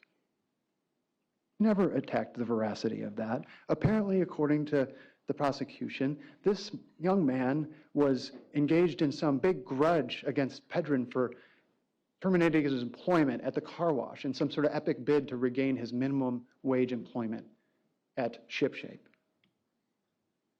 Is that realistically something that people would want to do, to insert themselves into a trial like this because they want to get their job back to work under Derek Pedrin? There's a law school saying that if you don't have the facts, you pound the law. And if you don't have the law, you pound the facts. And if you don't have either, you pound the table. We saw a lot of table pounding in this trial, did we not? Now again, if Derek Pedrin is willing to lie about these things, what makes us think that he wouldn't lie about his responsibility for Alexavier's death? You have to rule out beyond a reasonable doubt that Pedrin was the source of the Xanax. He admitted it. You have to rule out that Pedrin was the source of the injuries we know that they could have occurred at the time when Derek was alone with Alexavier. We know that. And we know that Derek lied on the stand. Now, a reasonable doubt is a doubt that would cause you to pause or to hesitate when called upon to act in the most important affairs of life. And so what are the most important affairs of life that we all go through at some point? Whether to choose a partner, where to live, educational decisions, financial decisions, medical decisions, buying a house. Well, forget buying a house. Would anyone buy a used car from Derek Pedrin? And how about Brantley and Major? Their testimony fell well below reasonable doubt. But the government is not trying to sell us all a used car, sell you a used car. They're trying to sell you someone's freedom. That is why this is so serious and important, that this is taken, this is analyzed carefully, cautiously. So let's talk about the children's testimony. There's not a question about whether those children are sympathetic. Of course they are. But the question is reliability. The question is whether we can rely on their testimony in a trial for first-degree intentional homicide. The state must prove beyond a reasonable doubt that these children weren't coached. The state must also prove beyond a reasonable doubt that they did not lie under oath repeatedly. And they also must prove beyond a reasonable doubt that these children were so consistent, so credible, that their testimony can be relied on in this very homicide trial. What did we hear from the children? Again, the same habit of answering certain questions with with confidence that made Josie look bad, but anything that made her look good in any way was met with a, I don't know. Now, this is something that I don't know if everyone caught when Brantley was testifying. Well, she was calling Josie, Mom Josie a lot. That was the name that he used instead of Mom. He said, Josie did this, Josie did that. But at one point, he answered, our mom. And then he immediately corrected himself. He corrected his own testimony and said, Josie. Now ask yourselves, does that sound natural, or is that something he was taught to say? And he apologized. He apologized to Pedrin in the middle of his testimony, and he was asked about that when he came back onto the stand. And he said he apologized to his dad for lying. So he admitted he lied on the stand. But what did he say that he apologized to his dad about? He apologized to his dad for not telling the jury, for not telling you that his dad was an alcoholic, basically, that he used alcohol. That was what he said. I'm sorry, Dad, I didn't tell him that you used alcohol. Now ask yourself, does that make sense? Do you think that he was apologizing for making his dad look good in the eyes of the jury? Or is it that he let slip something he was told not to say? When you have competing inferences and competing doubts, the jury instruction tells you very clearly that you must resolve every reasonable doubt in favor of Josie. And that is the rule that you will need to apply when you're in the jury room. And again, bringing it back to that 2022 911 call, where Josie reported this assault from Pedrin regarding the ground beef. And she said, Derek repeatedly punched her in the throat and strangled her, and that he did the same thing to Alex, and that he was teaching his son to lie. That is as reliable as you can get. That occurred at the time, not in preparation for this trial. And that's important, and you can consider that. And so let's talk about Brantley's testimony about the femur injury or the supposed kick down the stairs. So he says, apparently he was not talking about what caused the fracture, that this happened after Alexavier had broken his leg. And you must ask, is that consistent at all with the evidence? Now, there was no certainty of the exact day, and we can't rely on his dates, but let's just look at the evidence that we have, the objective evidence about that injury. There was a follow-up appointment with Gunderson, where he was found to be healing well. Dr. Glowacki checked in, make sure that happened, and Josie took him to the follow-up appointment, and he was doing well. And then Sarah Wagner-Barton, the CPS worker, she did a home visit. She came through the house. Now, first she talked to the medical staff, and the medical staff had no concerns about Josie. And she also found that the kids were in good spirits and that she found no immediate safety concerns. But there was another little detail in that report of her talking with Alex and the family at Gunderson, where she said that Alex did tell her that Dad would spank. Well, and moving on, Ms. Wagner-Barton then went to do the site visit at the house, and she went through and she saw that the kids were being well cared for. They had all of their basic needs met. She had no concerns. Alex was doing well. He was proud of his cast. He was healing well. And that tells you that he was still healing well. He had not re-injured his femur. And then we do have the autopsy report. And there was no evidence that his femur injury had been aggravated. So the objective evidence contradicts this idea that Josie kicked this child down the staircase, and we saw that staircase. That thing was a death trap. And just to reiterate, the staircase condition was dangerous, but Josie was a renter. Shame on that landlord for allowing them to live in that condition. A tenant cannot be expected to just install railings or put walls alongside a staircase, finish a basement. That is not within their capacity. And so that is something that cannot be held against Josie. Now let's talk about Major Hellerud, in his testimony.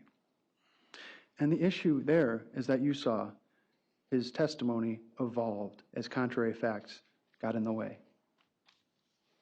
Reliable memories do not shift every time they are tested. And again, if you're telling the truth, you don't have to remember what happened. So you had the changing bedroom account, where Major's story changed as the facts developed. First, he saw this attack supposedly in Josie's bedroom through from his bedroom into hers. But then he was confronted with the fact that there was a curtain up. And so he said the curtain wasn't always there, or it wasn't always up. And then when he testified at trial, it became he actually walked into the room. How can we know? None of those all cannot be true. And you can disregard that testimony because you have to determine whether it is precise proof that you can rely upon.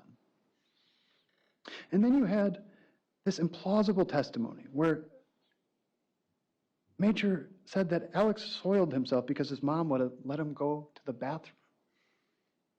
Now, does that make sense that Josie would make a child soil himself so that she would just then have to clean up herself?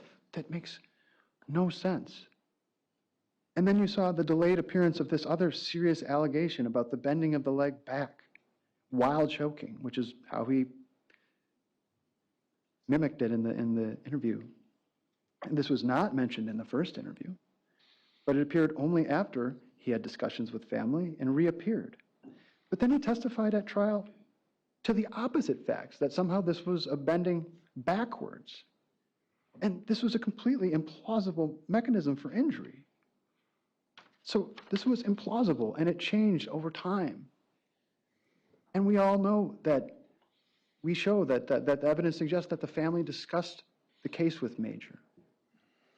And there were concerns about coaching. And so the pattern was, Major remembered dramatic accusations, but when he was confronted with inconsistencies and prior statements and specifics, his response became, I don't remember. Again, how many times did he not remember? 137 times. He remembered the accusations, but not the contradictions. And the law requires testimony that is so consistent, so credible, that no innocent explanation could be true. So, does that mean you should not rely on anything the children say? Well, think about the example of a big pot of stew that you're making for the family. And somehow a big piece of rotten meat goes into that stew.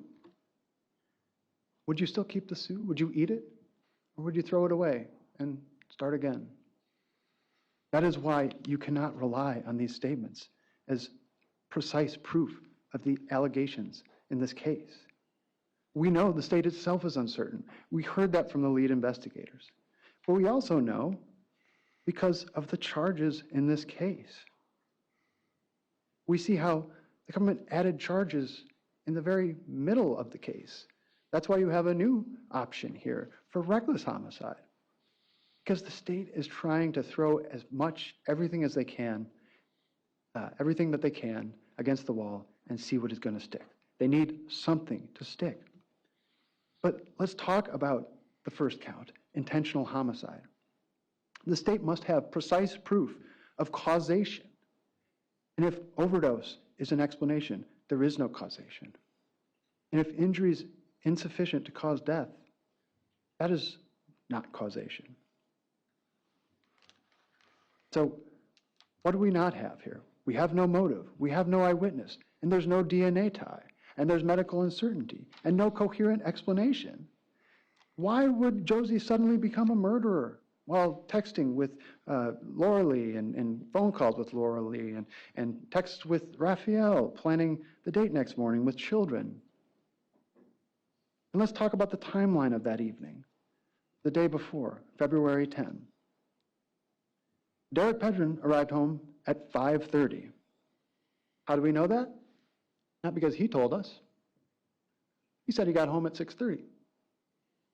But then we found out because we had the surveillance evidence to prove that he had left the Walmart at 5:30. And why would he lie about when he arrived at the house? He thought he would get away with misleading you. And we wouldn't have found out if we hadn't looked at the footage. Perhaps the government hadn't looked at the footage. But if he's lying about the timeline, then we have to wonder, is he lying because he thinks he'll never face accountability? And we know that Alex was awake at the time Derek was around. This was something that Major certainly testified to as well. But let's just get to one detail that I think is very important here. Pedrin testified that he had changed Alexavier's pants. But there would be no... That mischaracterizes the testimony. Mr. Pedrin never testified that he changed. That came from the defendant. Forgive me. There was testimony to that effect. Thank you. But there would be no reason to do that if he hadn't soiled himself. So again, we know that Alexavier was up at some point, and we know that he was asleep during the welfare check. And we know from the medical experts that that would be consistent with either potentially a concussion, mild concussion, or mild alprazolam intoxication. And so that is certainly consistent with the timeline.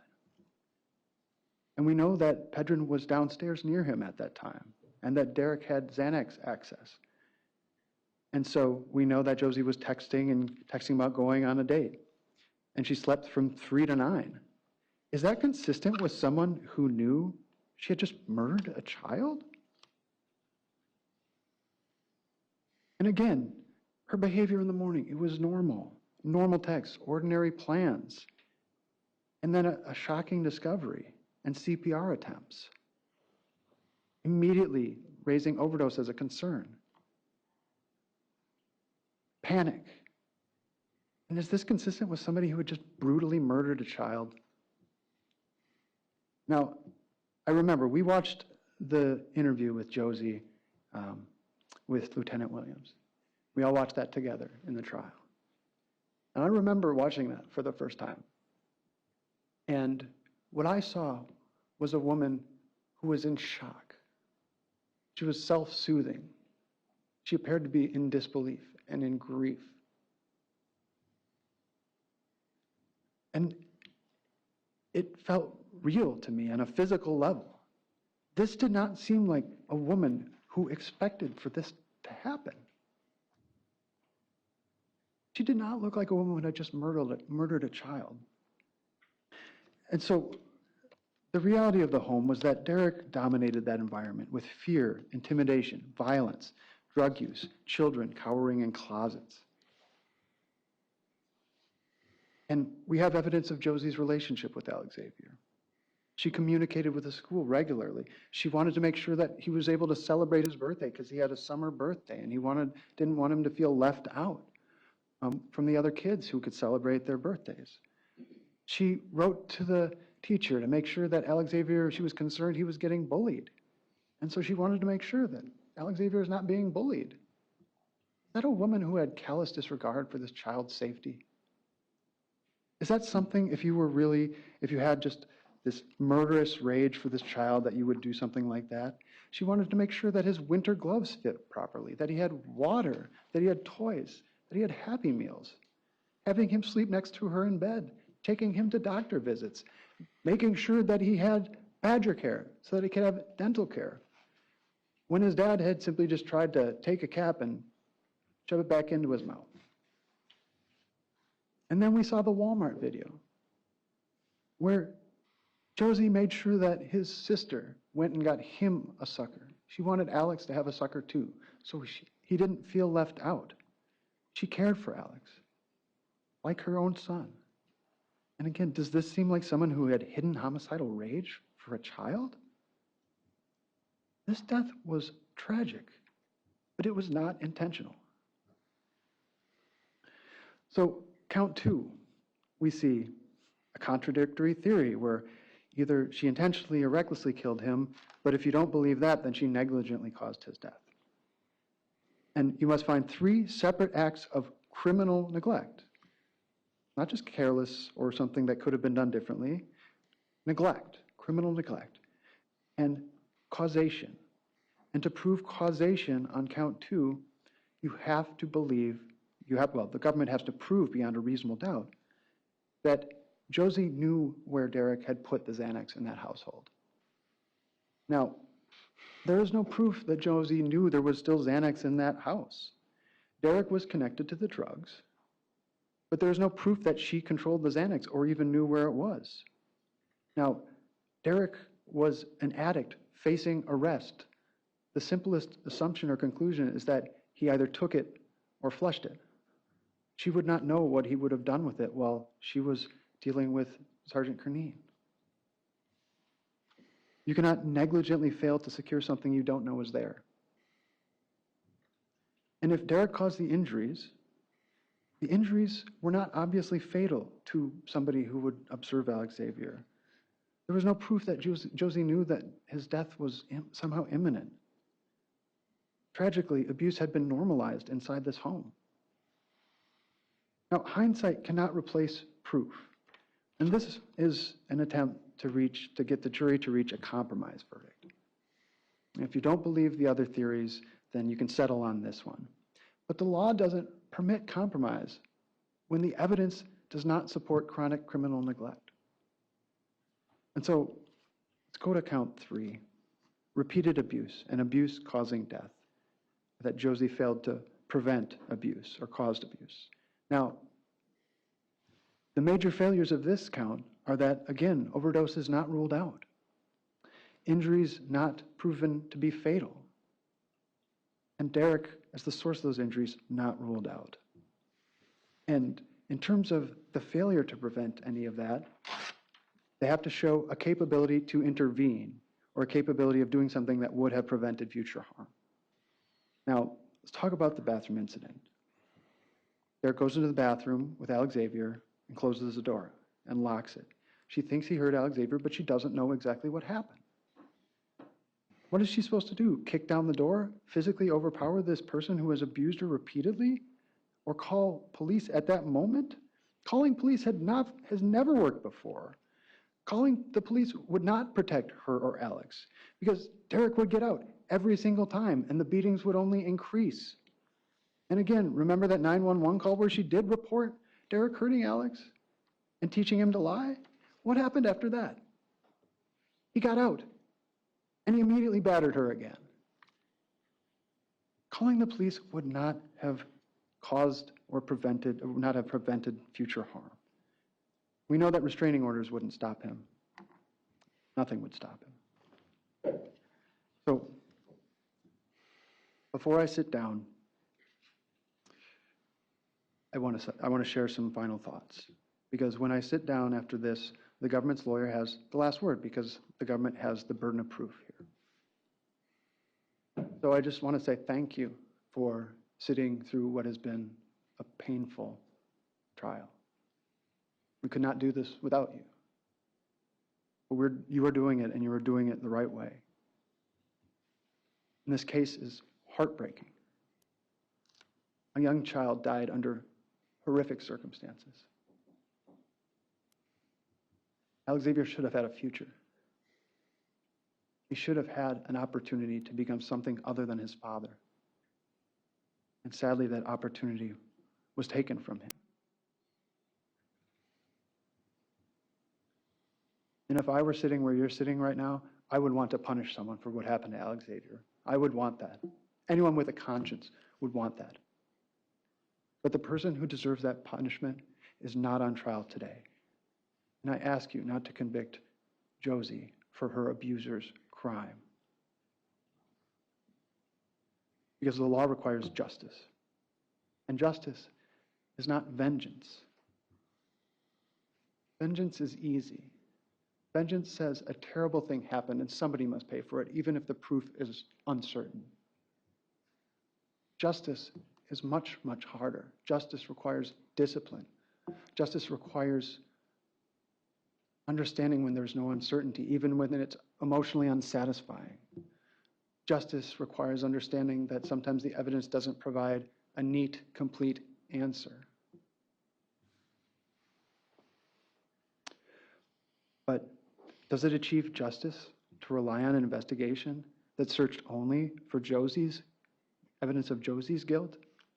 Does it achieve justice when the medical science does not support the government's murder theory or its allegations of count 3? And does it achieve justice when there remain multiple reasonable explanations that are consistent with Josie's innocence? It is up to you alone as jurors to determine that. Now, your duty is not to the defense, not to the prosecution, not to public opinion, emotion, or sympathy.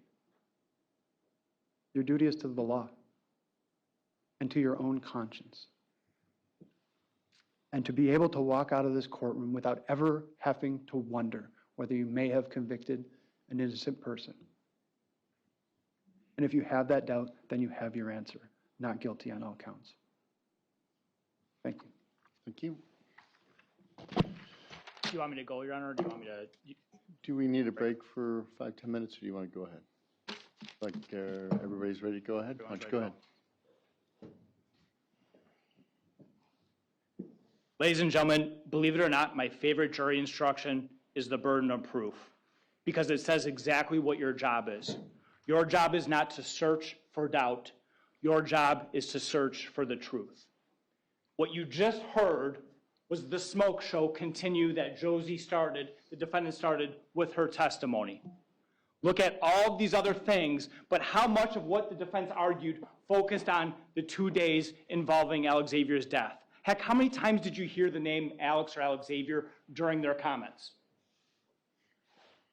They brought up the 2011 and 2013 other acts as if that was the entirety of what the state relied on. The state's argument regarding those was less than 5 minutes, and the state's argument regarding those told you exactly what the law says on how to use it. They're the ones that brought up using it improperly.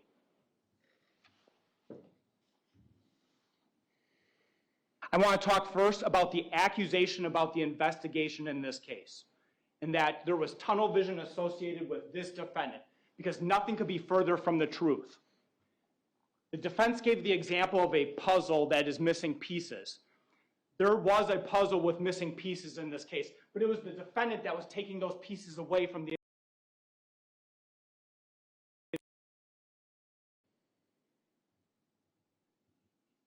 When they responded that day, they were first responders trying to save Alex's life. They performed CPR on Alex's body. In the efforts of trying to perform CPR on Alex's body, they moved the pill container. They put it on the bed. They touched it. When this case was first being investigated, as an overdose. That pill container was sent out to the crime lab to see if it had Alexavier's DNA on it. Why? Because law enforcement was looking to see if this was, in fact, an overdose, just like the defendant said. That's why they sent it out looking for Alexavier's DNA. They were investigating it as an overdose. If you looked at the first search warrants in this case, which was brought up, the first search warrants were looking at child neglect resulting in death because they were looking at it as a potential overdose where drug exposure happened in the home. Is that pointing the finger at this defendant? No, that's keeping an open mind. You heard that the defendant willingly gave over her cell phone. You saw the video. Investigator Williams said, we're going to get a search warrant for your phone. She knew they were going to get a warrant for her phone. It was with that information that she turned it over. But the defense paints it like it was a voluntary, here's my phone, here's my passcode, look at whatever you want. That's not what she did. And don't let them portray it that way to you. Law enforcement did investigator search warrants for her accounts, Google, Facebook. But they also did them for Mr. Pedrin. They were also examining him as a potential suspect. You heard that they did search warrants for her and for Mr. Pedrin. But it was this defendant's words to investigators originally, and this is important. That morning, she said that Alexavier was asleep the entire time that Mr. Pedrin was home. Alexavier was asleep the entire time that Mr. Pedrin was home. Why is that important at that stage of the investigation? Because the autopsy is done on February 13th, and that's where they see all the internal injuries.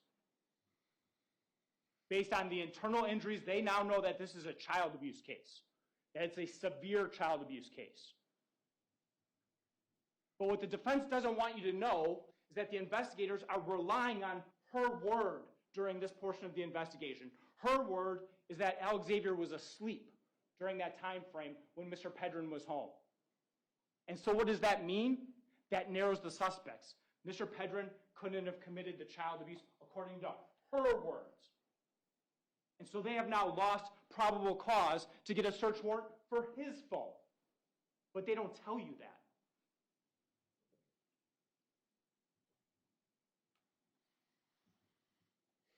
And so they continue to investigate. They have the internal injuries. They have the forensic interviews of the children. And the forensic interviews of the children, in all of the forensic interviews, not one of the children ever says that Mr. Pedrin does any form of child abuse to any of them. Araya, no child abuse by Derek Pedrin. Brantley, no child abuse by Derek Pedrin. Major, no child abuse by Derek Pedrin. But they all point the finger at this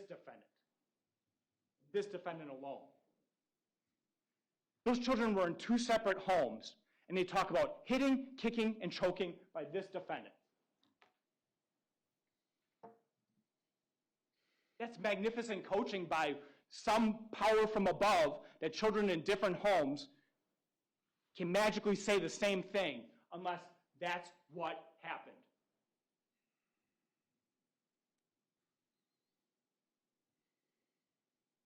And so now, they are looking at this defendant for child abuse. Because this defendant's own children say she's a child abuser.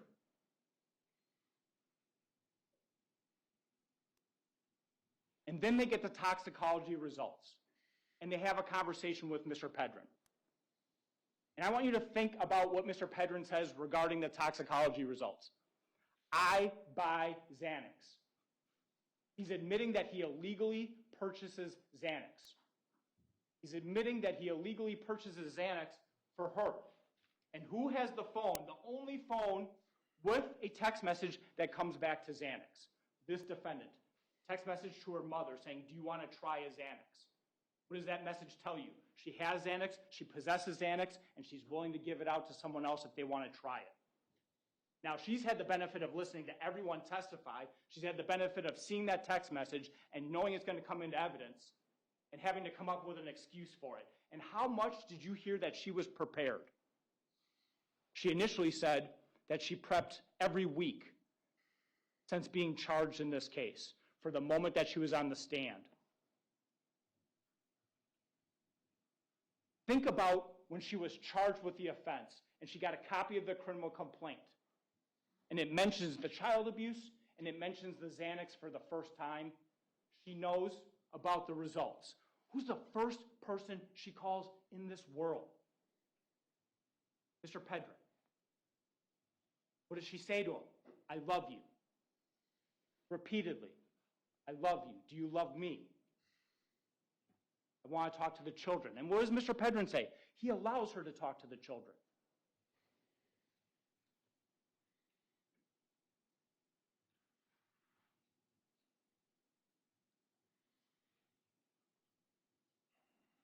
You heard arguments from the defense about the theory of the case. The theory of the case.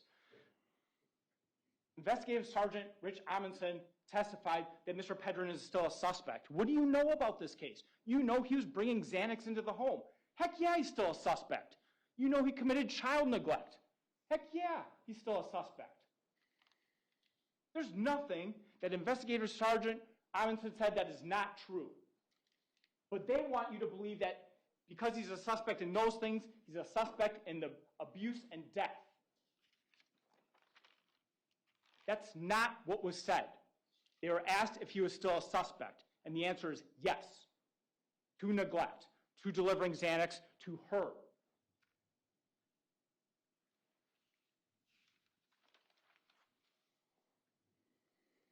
And you're asked about a working theory of the case.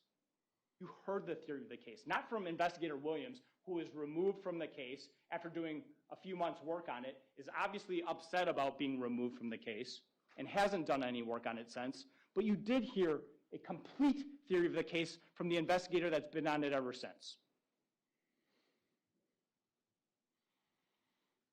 Let's talk a little bit about the DNA evidence, because the defense wants to make a big deal about that DNA evidence, right? You didn't test the bag that belongs to this defendant. You didn't test the pill container that belongs to this defendant. It was tested. It was tested for Alexavier's DNA. And then when they went back and watched the body cam, they saw CPR being performed, and then they saw those containers being moved.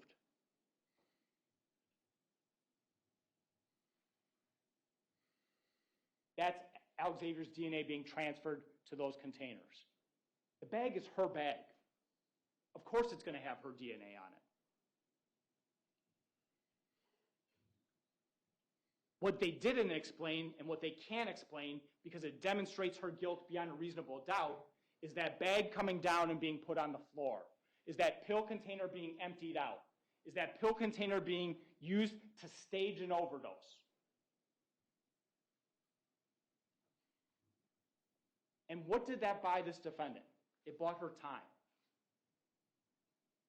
It bought her time that day, because the investigators allegedly looked at the scene and said, this does look like an overdose. But then they started putting the pieces together. They started looking at the evidence, because what they didn't know when they responded to that scene was all the internal injuries that Alexavier had before he was administered those drugs. When you know those injuries and you know how severely this child was abused, when you know that in the context of this bag and a child having to open that container, and when you know that the pills were dumped in that bag, you know it's staged.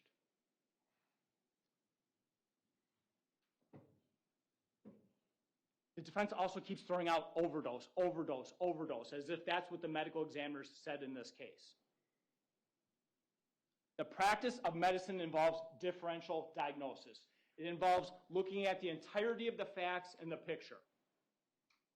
If you look at just the pills and the toxicology results in this case, it's consistent with overdose. That was the question. But you have to look at it in the context of a beaten and battered child who is then drugged, who is then given the amount that could kill an adult human being.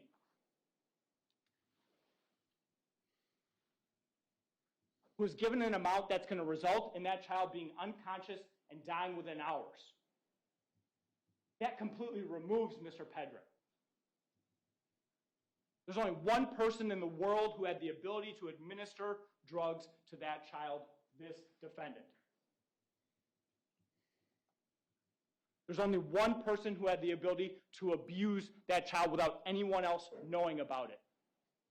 That's this defendant.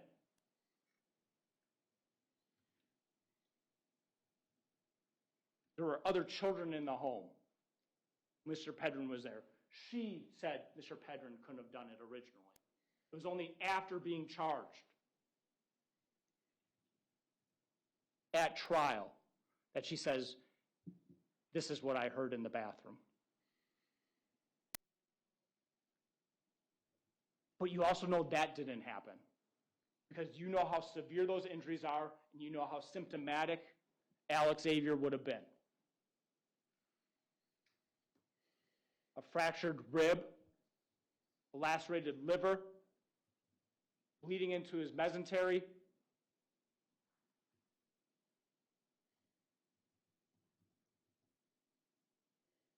You saw the photographs of all of his injuries.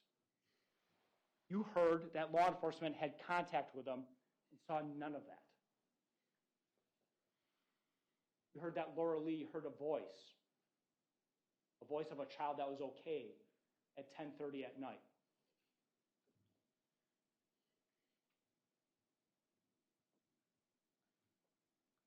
Dr. Quinton testified that both the injuries and the toxicology in his system were substantial factors to his death.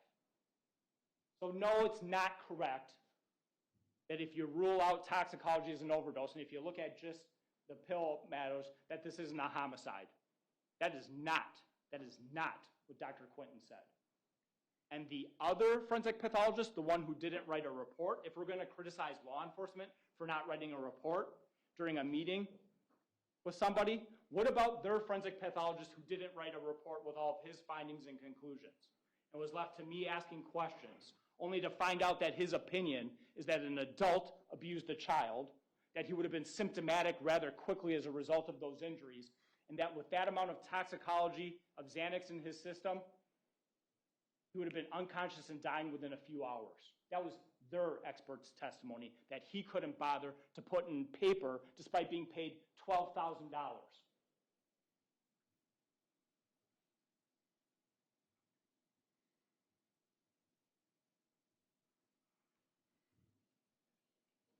Why, the defense screams. The instructions that you have in front of you say that the state does not have to explain motive. And don't let them put that on the state.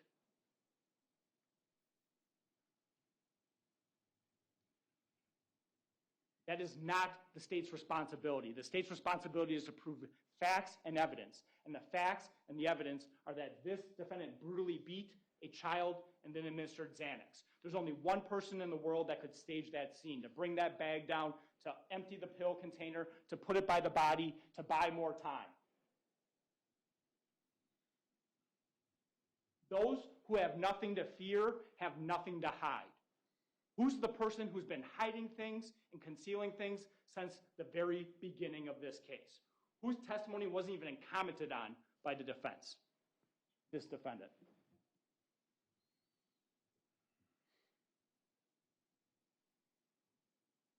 If children get something wrong on the stand, they're inconsistent. If children are too consistent, they can't be believed. That's also what was argued in this case. What kind of world do we live in where we can attack a child no matter what they say in a courtroom? It's just never going to be good enough. Because child abuse is a crime that happens behind closed doors, and if it's children that witness it, too bad, so sad. No matter what, they just can't be believed, even when they're that consistent.